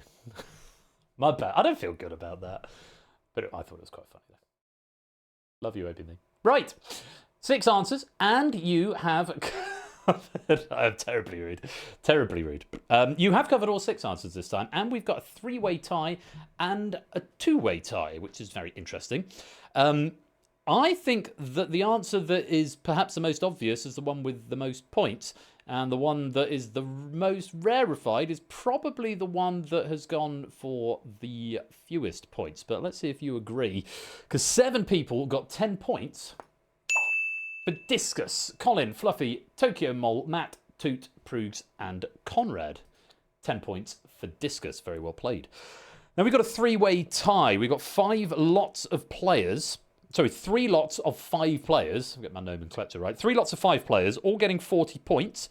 Because 5 players said Javelin, JR, Zeus, Simpsons Angle, Blessed Wooly, and CJ Binks. 5 players said Pole Vault, which is the word we're after. Marcini, Vertigo, Solomon, Cola, and Shapes, all getting 40 points. And 5 people said Shot Put, Clive, Tom, Stilgar, Flyboy, and Nando, all picking up 40 points. They're very well played. And we've got a tie at the top because you did cover all 6 answers, which means all 4 of these players are going to get 60 points. 2 of them said High Jump, Kegler, and Cinderella, and Jack and Ben went for the other one, the Long Jump, each for 60 points. Very well played. Those are the points as they have been distributed. You've covered all 6 answers, so you're doing jolly well tonight. That's the end of round 2. Let's check in with the VR headset of news and see what the scores are. So, has everyone got some points? Everyone has. Natter's on 10, Apes on 20, Fetz is on 45, AB, me, and Matter on 70, JR's on 75. Wooly's got 80, Mantissa and Colin on 85, Cola's got 90, Tom and Solomon both on 95. Prug's also on 95, Stimpson's got 100, Marcini on 105, still got 110, Fluffy and Flyboy on 115. Jack's on 130, so is CJ, Clive's on 135, Toot's on 140, Conrad's on 145, Vertigo's on 155, and to our top 6. Shapes and Kegler both on 160, Cinderella on 175, Zeus loses his top spot, is now tied in second with Nando, both on 180. 30 points clear though, with 210 points. It's Flyers in Lounge, bro! How are you doing? Flyers in Lounge coming in with the raid, all 52 of you. Welcome on in. Flyers, thank you so much for that raid. Is Flyers Fest over? Is Flyers Fest, is that it? Are you done? After, how many, you've been live for what, 40 days? Bloody hell. So, Flyers in Lounge is a GTA Vice City speedrunner and Twitch partner. He's a great guy. He's been over here a couple of times before. He played Buzz Off against HUDs earlier in the year, and he's just a generally all-round awesome guy. It's over! Mate, congratulations. So, Flyers has been streaming like pretty much non-stop for the last 40 days. And I think last year you raided me at the end of Flash Fest, so I'm very honoured that you've given it to me again. Mate, how did it go? I feel like you should probably go get some sleep at this point. Tom Pigs, Flage, Sty Giant Quaker, Henry the Quacker, Rough Boy, I Kit Cats, Connors, Mr. Juck2Mick 217. Welcome all of you to the stream. Flush, thanks for bringing your guys over here. For those of you who don't know me, hi, my name's Royal Flush. This is Game Night. We play interactive quiz shows that you can take part with at home. If you want to do just that, you can join in with the Universal Controller, which is there, and the room code, which is right there. You'd be most welcome to come and have a play. It's all good fun. But whether you're watching or playing, please keep spoilers out of the chat and no Googling the answers. Thank you all very much. And Flush, thank you, my dude, for that raid. Stick around or go get some sleep if you need to. It's lovely to have you over here. Enjoy the rest of the show. And in first place, 30 points clear with 210 points at the moment, it's Ben. So if you raided me 5 seconds later, I could have finished that transition and done the raid stuff on this screen here. But I'll give you a quick 30 seconds in case anyone from the raid does want to come and join in. Like I said, the Universal Controller, which is the application we use to play, you can play either in a web browser or you can download a Windows or Mac standalone version, and you need the room code, which is there on the broadcast and also there in the chat if you fancy coming to play. Distinction is a lot of fun game. It's very easy just to pick up and play. You'll be very welcome to come and join the 30 or so players that we've already got in here. But no worries if not. Right, it's coming up to 10:30, so we should get on with round 3. This is the last round to get some points before we go to our distinction final. And yeah, let's see what we've got in store for round 3. Classic distinction here, 3 boards of 10. Very similar setup to round 1, except we're doubling the points. You get 40 points if you can find one of the correct answers in the fastest time, or faster than any other player. Again, 5 pity points if you get it within spitting distance of the first player to get it. There's once again a bonus answer, 1 on each board, and if you can find that, that is worth 60 points. So there's potentially 180 points up for grabs in this round. Your answers, as ever, can come from anywhere. You can have 1 from each board, all from one board, or 1 from one and 2 from another. It's entirely up to you, wherever you feel your strengths lie and wherever the answers are available.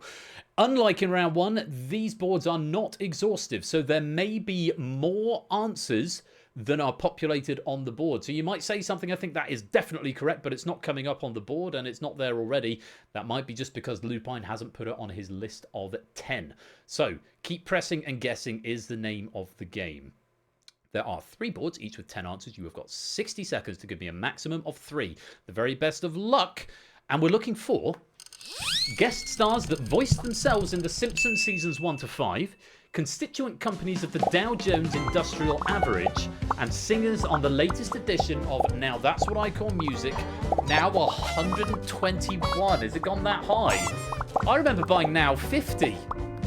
Like, you know, myself, not being bought for me. That's how old I am.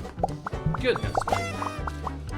Anyway, we're a bit steady. That left-hand board is, no one seems to want to be going near it at the moment.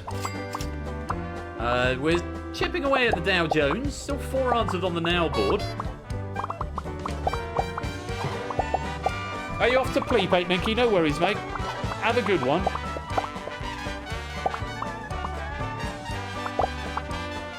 Any more for any more? We've got a few there. We still haven't found any bonuses yet, but we've got 4 on the left. We've now got 5 in the middle, and we've got 6 over on the right. Last couple of seconds, couple more attempts if you're quick. And that is time. It's got 3 for the first time. Oh, let's see. I thought you were going to bed, Abe. I was going to say, it might be a bit early to go to the bed if you're stateside. You've got 3 for the first time ever. Well played, my dude. Very well played indeed. Trickier set of boards there. That Simpsons one I thought might play a bit easier because I recognised a lot of them, but maybe there are quite a lot of Simpsons guest stars. So, yeah, missing out there. And we've not found any of the bonuses, which is very interesting. Let's go through the wrong answers and let's see what we missed. Ringo Starr, Ken Griffey Jr., Joe Frazier, Linda Ronstadt, Brooke Shields, and Buzz Aldrin were the answers that you missed over on the left. Boeing, Chevron, Nike, Sherwin-Williams, and Verizon, or Verizon. the answers you missed on the Dow Jones Industrial Average, and Ariana Grande, The Weeknd, Joe Jonas, and Biffy Clyro, the answers you missed on the right. The fact that none of the answers is blue makes me think that actually maybe there weren't any bonuses applied in that round, which means that bug is still in the software somewhere, and I should really go and dig that out, because I thought I'd fixed it, but I may not have done.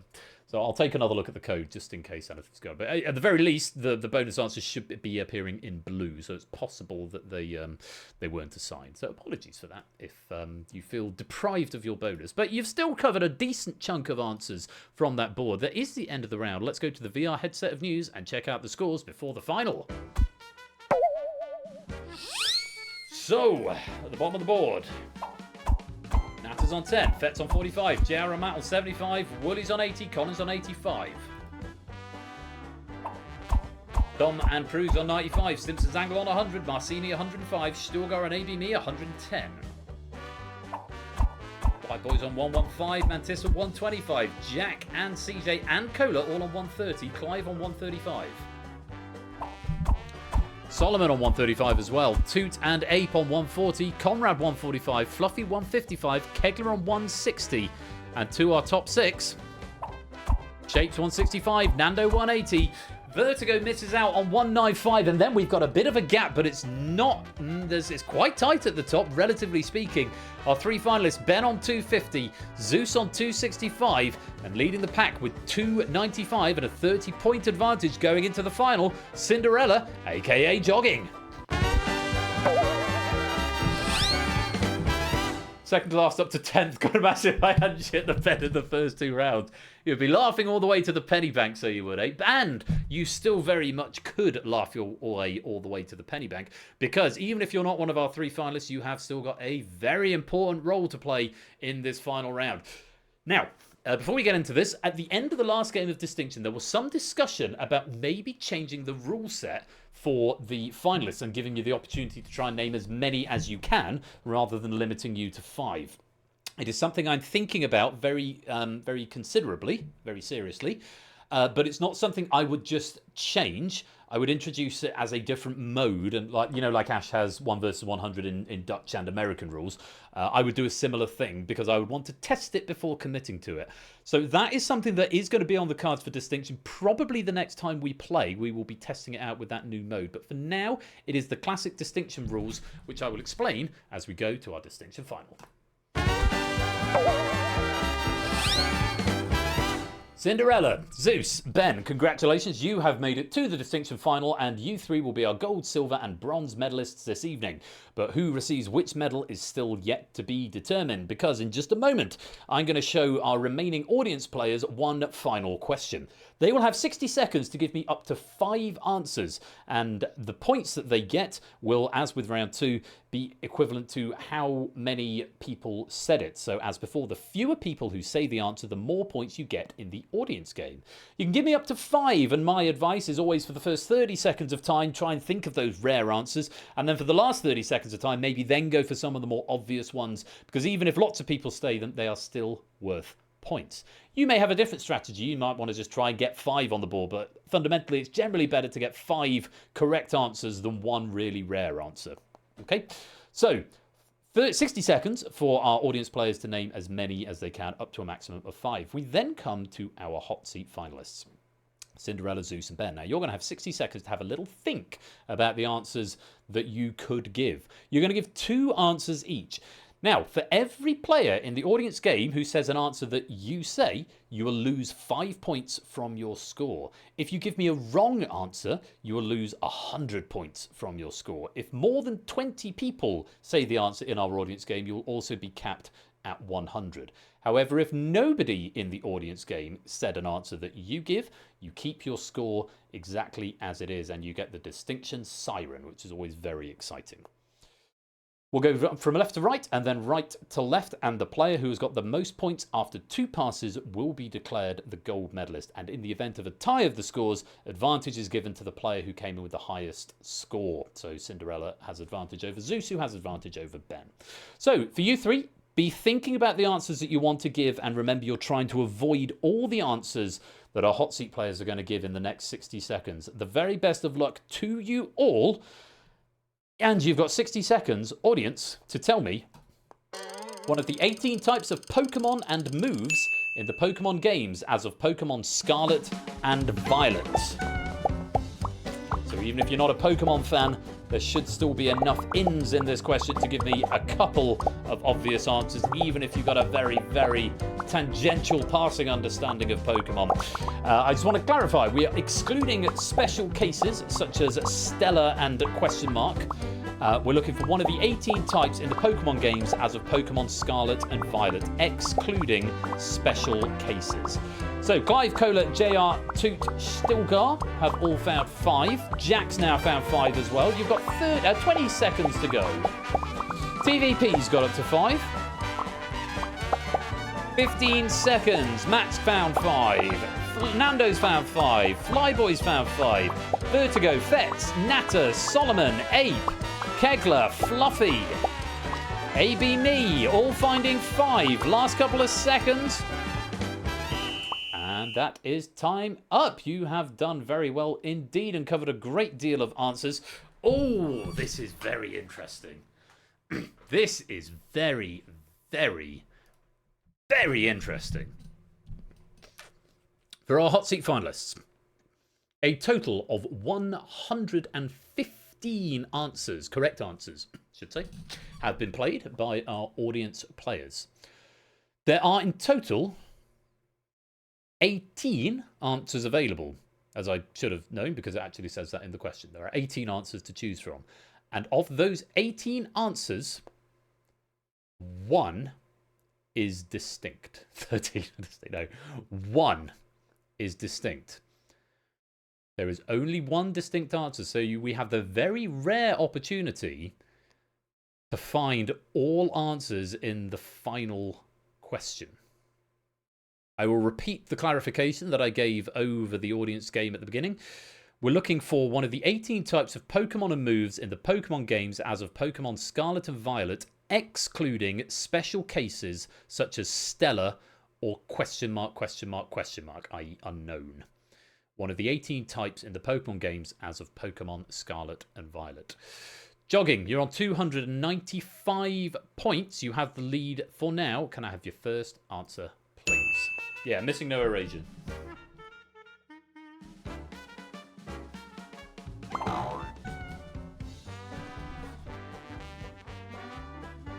Normal.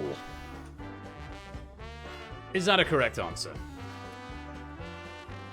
Solid start for you there, Jogging. Yes, there are indeed normal type moves. How many players in our audience game said normal? Oh, that is an interesting start. 6 people went for normal. You lose 30 points, and after 1 question, or 1 answer, Jogging, you are tied with Zeus. But of course, Zeus and Ben still have a turn in hand. Zeus, we come to you next. Can I have your first answer, please?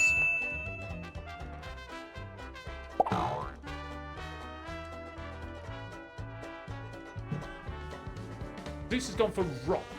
Rock, is that a right answer? Certainly is. How many players said rock?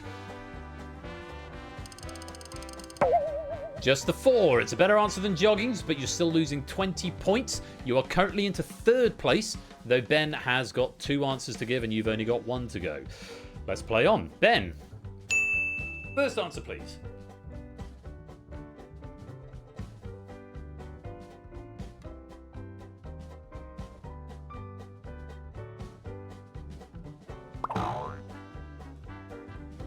Ground.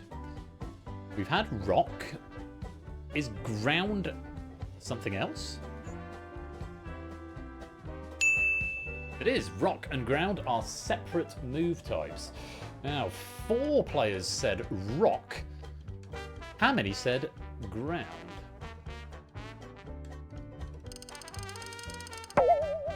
5 players going for ground. So ground a more popular answer than rock. You lose 25 points there, Ben.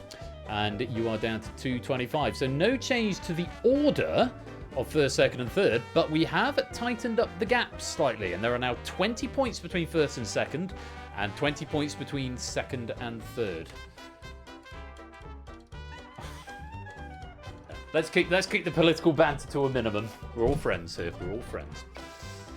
Let's go down our second pass. And Ben, can I have your second answer, please?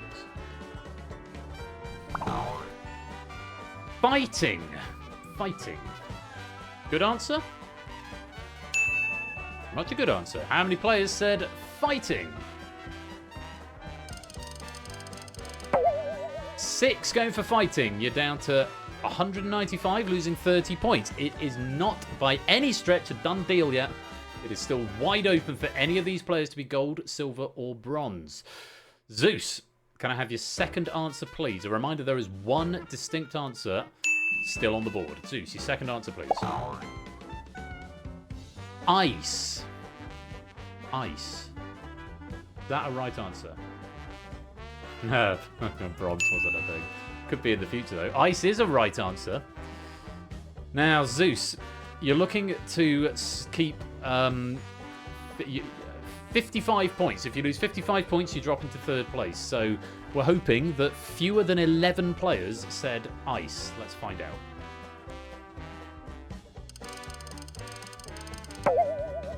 Seven going for ice. You drop 35 points, you're down to 210. You've locked up at least the silver, and Ben, you can't achieve higher than silver, but this is all still counting on Jogging's final answer. Very well done, Zeus. You've got at least the silver, but you're now relying on Jogging, who's going to be in a very similar situation to you. He's trying to get 55 or lower. So, Jogging, we're looking for fewer than 12 people who said your final answer. Can I have your second answer, please?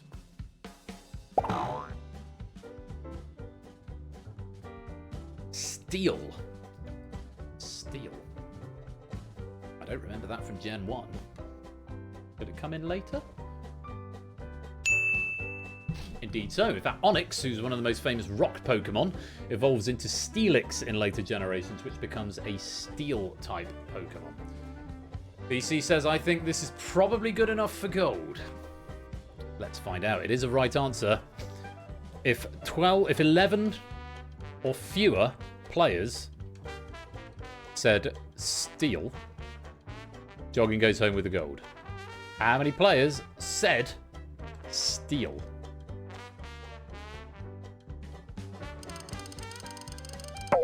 Just the 6. You lose 30 points, down to 235. And after 2 answers each, you have all found 2 correct answers. But there can only be 1 gold medalist here. The bronze goes to BC with 195. The silver to Zeus with 210. But just eking the victory with 235 points, your winner is Cinderella! All would have been good answers. Well, I can tell you the remaining answers, and we didn't find the distinct answer, which is very, very interesting. And if I threw it out to the chat, you'd work it out from the answers being revealed. So before I start revealing the answers, I'm going to give you 30 seconds to see if you want to type something into there. So type something into the chat. What do you think the one distinct answer is? Even now, players not necessarily going for it. Or are they?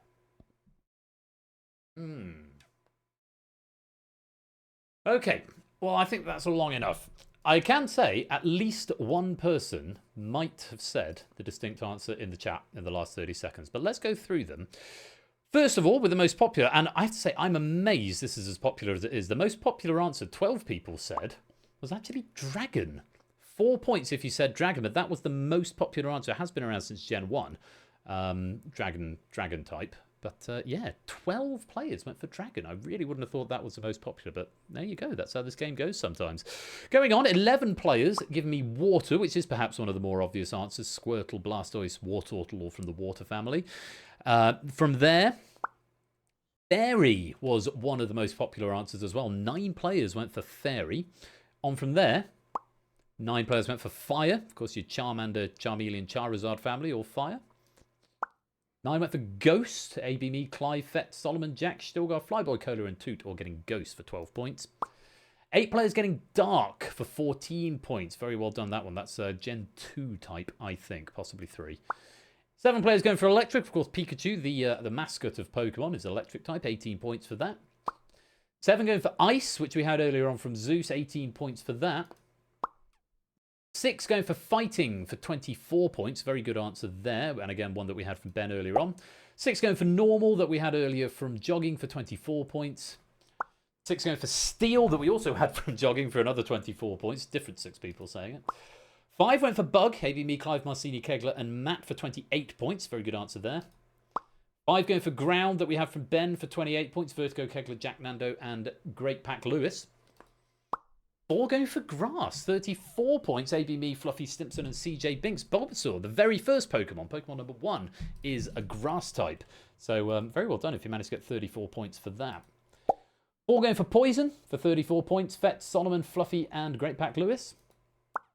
4 going for Rock that we had from Zeus for 34 points. Vertigo, Tom, Fluffy, and Stimpson's Angle. 3 going for Psychic for 36 points. Fetz, Stilgar, and Flyboy. Good answer there. And the distinct answer was Flying. Sorry, there wasn't more build-up to that. I lost track of where I was. But yeah, Flying was the distinct, the only distinct answer on that board. And it was Matt the Sprat who said it in the chat when I gave you the opportunity to. So, yeah, Flying is what you missed. But Psychic, the best answer that wasn't distinct that our players could have got. And very well done if you said that. And well done if you got any of those at home as well. So that is the end of round 4. We know who our finalist medalists are. Let's, for one final time, go to the VR headset of news and check out who's going to take home our lobby medal. It's Blessed Wooly with 18, Tokyo Mole with 94, Collins got 107, Prudes 131, Mantissa 143, JR with 157. Matt's got 161, Tom with 165, Fetz 175, Marcini 181, Shapes 183, Stimpson with 186. Hoot and Coda with 188, Flyboy 191, Conrad 193, CJ and AB Me with 212. Clive has 215, Stilgar 218, Jack 220, Solomon 237, Apes got 238, Kegler's on 260. And to our top 6, Fluffy with 275, Nando with 276. It's Vertigo who takes that lobby medal, 309 being the high score, the non-finalist high scorer. And we can see our gold, silver and bronze are indeed top of the points table as well, because of course the points are calculated slightly differently. But it's a bronze for Ben, a silver for Zeus, but it's a gold medal for Jogging. Let's just check in with your medal cabinet. For Jogging, that is your second distinction gold. You've now got 2 golds and 1 bronze. Zeus, you've got a full cabinet here, 6 gold and now 6 silver as well. 3 bronze and 1 lobby. And BC, I think you've been here once or twice before, 4 gold, 1 silver, and now 4 bronze as well. For Mr. Vertigo, that is your second lobby medal in distinction, to go with the 1 silver that you have as well. Very well done to all of our medalists and to everyone who's taken part. I hope you all enjoy playing Distinction.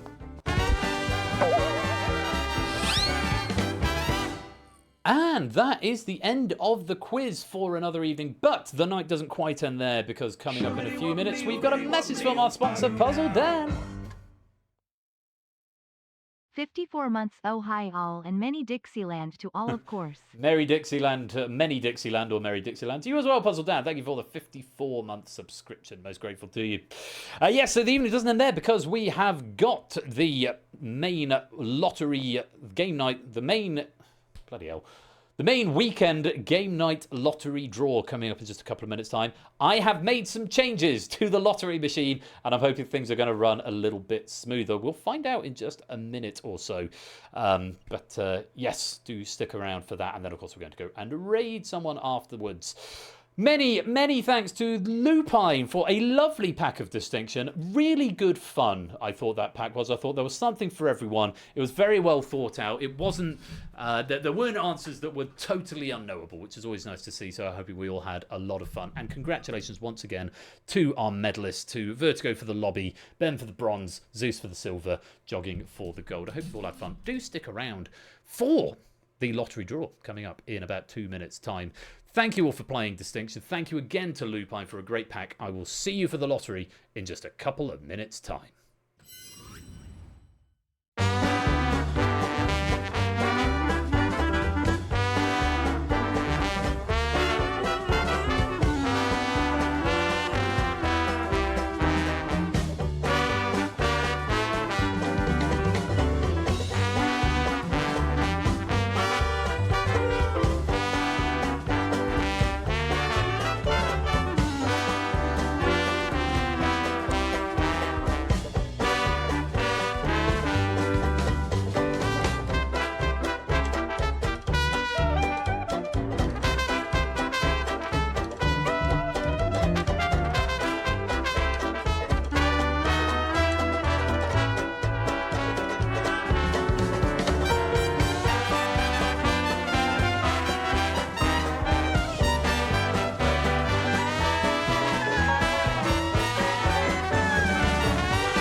Live from the Game Night Control Center, it's time for the main weekend lottery draw. HNTZ is the code that you need. Room for 40 players to come and maximize your pennies. I've made some changes to the Universal Controller, the UI, and the physics. So, hopefully it's a better experience for you all tonight. From the minute you join the room, you should be able to start picking your numbers immediately. So, hopefully, if it's all working. Also, Digital David, Puzzle Dan, welcome both of you to the stream. No, I have not sacked Lancelot. Oh. Really?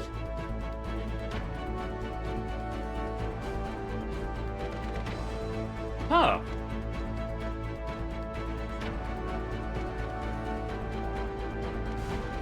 When did this get built? Give me a minute. I'm just going to go check the build date of this application, because if it hasn't built, I'm going to be so annoyed. Was it Hundo P did build it. Build. Oh shit! You know what I've done? Right, you know whose fault this is, everyone? You all know whose fault this is? This is HUD 601's fault.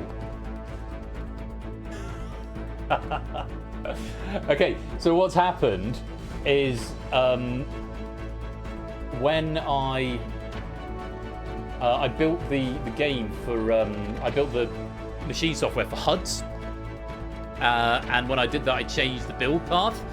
And now I've rebuilt it again for me, but I haven't changed the build path back. So what this has done is this has overwritten HUD's copy, but of course the path is still pointing to my copy. So I can fix this because I have built it.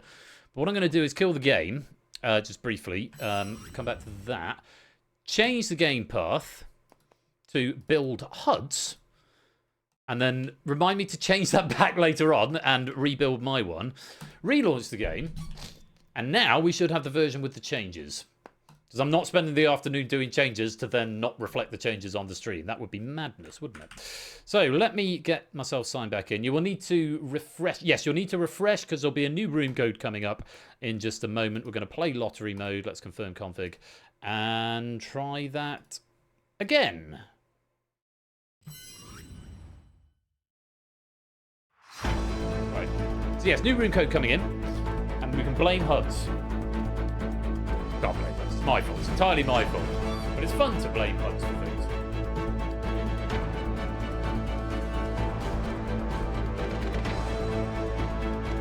Thank you for the reminder, Colin. Because that is Hundo P, the thing I'm going to forget to do. Right, once again, live from the Game Night Control Center, it's time for the main weekend lottery draw. Okay, NLHJ is the code you need this time. And now you should be able to pick your numbers straight away. Yes, and it's also logging the number of players in the game, which means I know I'm on the new build. Yay! There we go. So, players, let's just hide the non-focused players for now, so I can see the number of players joining. 27 in so far. Number of bugs have been fixed. A couple of features have been added, and it's generally just a little bit smoother now, I think. The thing I haven't changed is that once I hide the room code, you will not be able to join. I'm hoping the display looks... Oh yes, for your numbers, yes, you've got a monospace font now. So it should be easier to read. I've got 4 players who've requested a lottery draw, which I will do after the main lottery draw. So, are people still getting ticket requests? And there's 31 players in the game. If I lock the lobby and you're still picking, then it will just auto-pick the rest for you. We've still got 31 players in the lobby, so we're going to wait for the sting to go around one more time. In fact, you know what I'm going to do? I'm going to do these other lottery draws, and by the time I've done that, it'll be time to close the lobby. So, Shapes and AB Me and Puzzle Dan and Kegler Coach all requesting a pre-lottery lottery. Reveal success to you all. 11.19 to Shapes, 4.70 to ABB, 9.72 to Puzzle Dan, 2.26 to Kegler Coach. I hope it was worth it. Well done, Shapes. So, those have been paid out. Royal Huds' fault. And that is another time round the loop. So that is 31 players in for this draw. So let's lock it up. No more entrants at this point. You can still pick your lines for a couple more seconds. But I think it's time to start the machine. And tonight we are using Excalibur and Set of Balls number 4. That now debugs when I start the machine rather than halfway through the draw. Last few seconds to get any more lines in if you haven't filled them in yet. Otherwise the rest will be assigned at random. And hope Excalibur brings you a lot of great fortune tonight. Let's release those big money balls.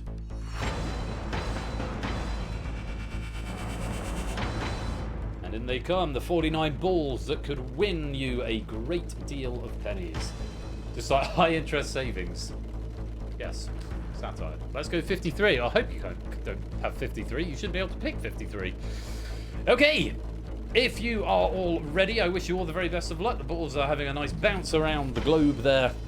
Let's see if we can change the lives of some of you tonight. Real success! Let's start the draw.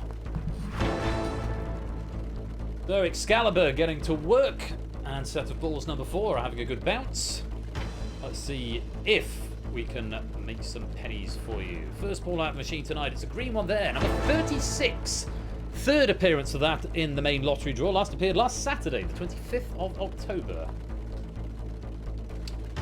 The system should save people. The system should save people. Let's go on to our next one. Backing out the machine. That's a misdraw. We're going to try again. Could be using death skills to save lives. It's got one this time. It's another green one, number 31. First appearance for that in the main lottery draw. Notice it's not being quite so bouncy when it gets to the top of the pipe this time. That's because I fixed the physics. Hooray! We shouldn't have any more escaping balls, which would be nice. So 2 greens out so far. Let's see if we can get a bit of colour diversity into the row as our third ball is drawn. Yes, we can. It's a pink one, number 23. First appearance for that in the main lottery draw. No more bouncing on the pipe, yeah. Ben, I are a good programmer. Ow. Just run over my toe with my chair, and now it hurts. Right, we're halfway through. Time for our fourth ball.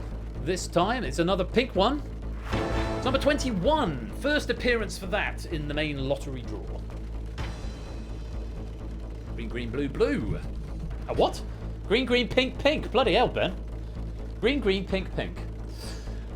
I just run over my toe with my chair. Yeah, I could do some things. Like a program, can't do other things. We're changing the colour again. This time it's a white one, number 3. Third appearance for that in the main lottery draw. Last appeared 2 Saturdays ago, the 18th of October. Yeah, I meant pink, pink. My brain's gone squiffy, I guess. It's be time for bed. Time for bed soon. It's nearly 11 o'clock. Right, 6th ball out of the draw. We're back to the pink ones. It's number 20. Second appearance for that in the main lottery draw. Last appeared 2 Saturdays ago, the 18th of October. So we've just got time for one final ball. It's the bonus ball as ever, because no self-respecting lottery draw is complete without it. The bonus ball tonight, it's a yellow one. It's number 41. Second appearance for that in the main lottery draw. Last appeared Saturday the 18th of October. So let's take a look once again at those balls, this time in ascending order. We've got number 3. Number 20. Number 21. Oh, the penny bank has been updated there. Great. Number 23. Number 31. And number 36. The bonus is 41. So, slight change to this overlay. Rather than trying to squeeze all of them on there, I'm only going to show you the 14 best tickets. So anyone with 1,000 or more pennies. And the big winners there look to be Puzzle Dan, Kegler, Marcini twice, and Jack, all picking 3 numbers, and they win 1,000 pennies. So it will show up to 14 there. So it's much better. You don't see everyone's, but the big winners you see, which is a much nicer thing to see. Overall winners, the big winners tonight is TVP with those 2 1,000 lines, those 2 lines with 3 numbers on, 1,000 for each of them. That's 2,000 across 2 lines. Well done also to Kegler getting 1,500 across 3 lines. Puzzle Dan and Jack for getting 1,250 across 2, and Natter for getting 1,000 pennies across 4 lines. All of those pennies have been written to the bank, and the bank has been updated because that part is working. So if you check your pennies now, it should tell you how many you've got without me having to press the refresh button. I'm going to press it anyway, and yeah, nothing changed at this end, so that's great news. Well done, Excalibur, you got through it. And that was my afternoon, basically. I fixed the physics. I've got one or two tiny, tiny little things still to add, but I think that is me now done with the penny prize draw, apart from rebuilding it to the right path and then building a proper one for HUDs. That's the plan. Anyway, hope you got some pennies out of that and had a nice time with the penny prize draw. It will be back next Saturday. We might have a rollover. We might do a Thunderball and a lottery next Saturday because, of course, I'm not here on Thursday, but I'll see how the humour takes me. Yeah, I gave him the lottery machine to use for his random acts of kindness, and then I was the very first name drawn out of the very first draw with that machine, so everyone was like, has something strange happened there? And it was like, obviously not, because it's physics, and I'm not clever enough to fix the physics in Unity. But yes, it was quite funny. But yes, HUDs has a lottery machine that he uses for his random acts of kindness draw, and it was, this machine, basically. It was a sort of hyper coincidence. Anyway, have some credits, and I'll see you for the raid in just a couple of minutes.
Yeah, that was a suggestion that was made. I think it was Lupine who made that suggestion, and I really liked it. And of course, yeah, at the end over the credits, they would keep the balls on display. So, that's not a bug. That's definitely a feature. I'd say the credits have shrunk to be off center to accommodate them. I got rid of the background strap because it has a yellow border and the navy background, which I did get rid of because I thought it looked better just in the abstract, but. Yeah, it's that was a deliberate choice. That wasn't a bug. And that, my dear friends, is going to be the end of game night for another Saturday. Oh, thank you all so much for joining. I've had so much fun tonight, and I hope you have as well. It's been terrific fun. If I just go to my leaderboard now, we can see Arun Aromatics and Jack Wilford at the top of the Moneybox leaderboard with 6,700. I've just had a blast. Massive thanks to Arun and Jack for coming on in Moneybox earlier on. I had a great time with them, and I'm so pleased that they walked away with such a pleasing chunk of change. And they've displaced HUDs at the top of the leaderboard, which he's going to be devastated by. But there's a new target to chase now. Massive thanks as well to Lewis for some cracking questions in Moneybox. And of course to Lupine for his pack of Distinction, and Colin as well for his pack of Plinko. And thank you to Stimson for his as well. As I mentioned, I am not going to be here on Thursday. I'm off to Memphis for the recording of a new show. So I'm going to be not just away, but probably off the grid. I may get to Discord in the evenings in the hotel, but studio weeks are generally pretty intense. So I'm disappearing on Wednesday, but I will be back, God willing, next Saturday with Crossfire by Stimson, The Abyss by Vertigo, and The Pyramid by Samster. We may do a double draw as well there on the lottery to make up for not having a Thunderball on Thursday. Right, let's pick a raid message. I've got to go over to JR for Oh Come No. I like this from Lewis. In fact, that might even be a winner. This is good from Natter. The cafe's closed due to the German invasion. Ben does maths live. This is good from Stilgar. Left is right and right is wrong. 7 people and a couple of dolphins. I like that from Vertigo. Track events are ones that are run on the track. And this from Matt the Sprout, 110-meter javelin hurdles. Jogging will go to the ball. And also one from Matt, you shall go to the Pokeball. So have I got 2 left to choose from? This is a tough one.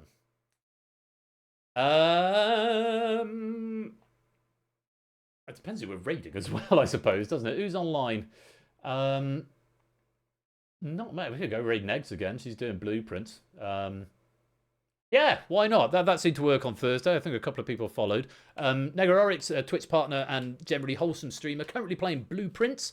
And yeah, she's just generally good. Yeah, very, very lovely, cuddly community. So let's go and say hi. In the interest of it being a very wholesome community, I'm going to give pity pennies to Solomon for bonfire the size of Iran. And our raid message is going to be more of a fact. Thanks to Lewis. Sports is a bit like quiz, but more physical. And it's true. It is just a fact.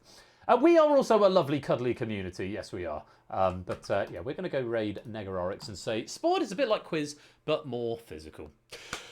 Thanks again, everybody, for coming to join in. Thanks to all the writers, the proofing team, the admin team, and everyone behind the scenes who helps to run things smoothly here at Game Night. Don't forget to join the Discord because I'm going to be putting out a survey probably tonight.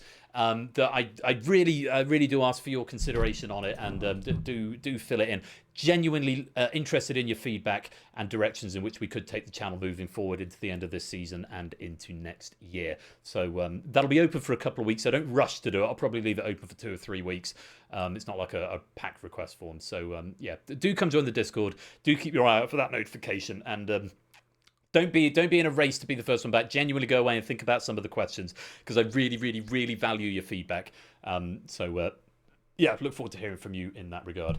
So let's go raid Negarorix. I'll set that up ready to go as I do my sign off. You have been watching Game Night with me, Royal Flush, and until next time, be splendid and wonderful and marvelous and safe. And as always, take care, peace out, and good night.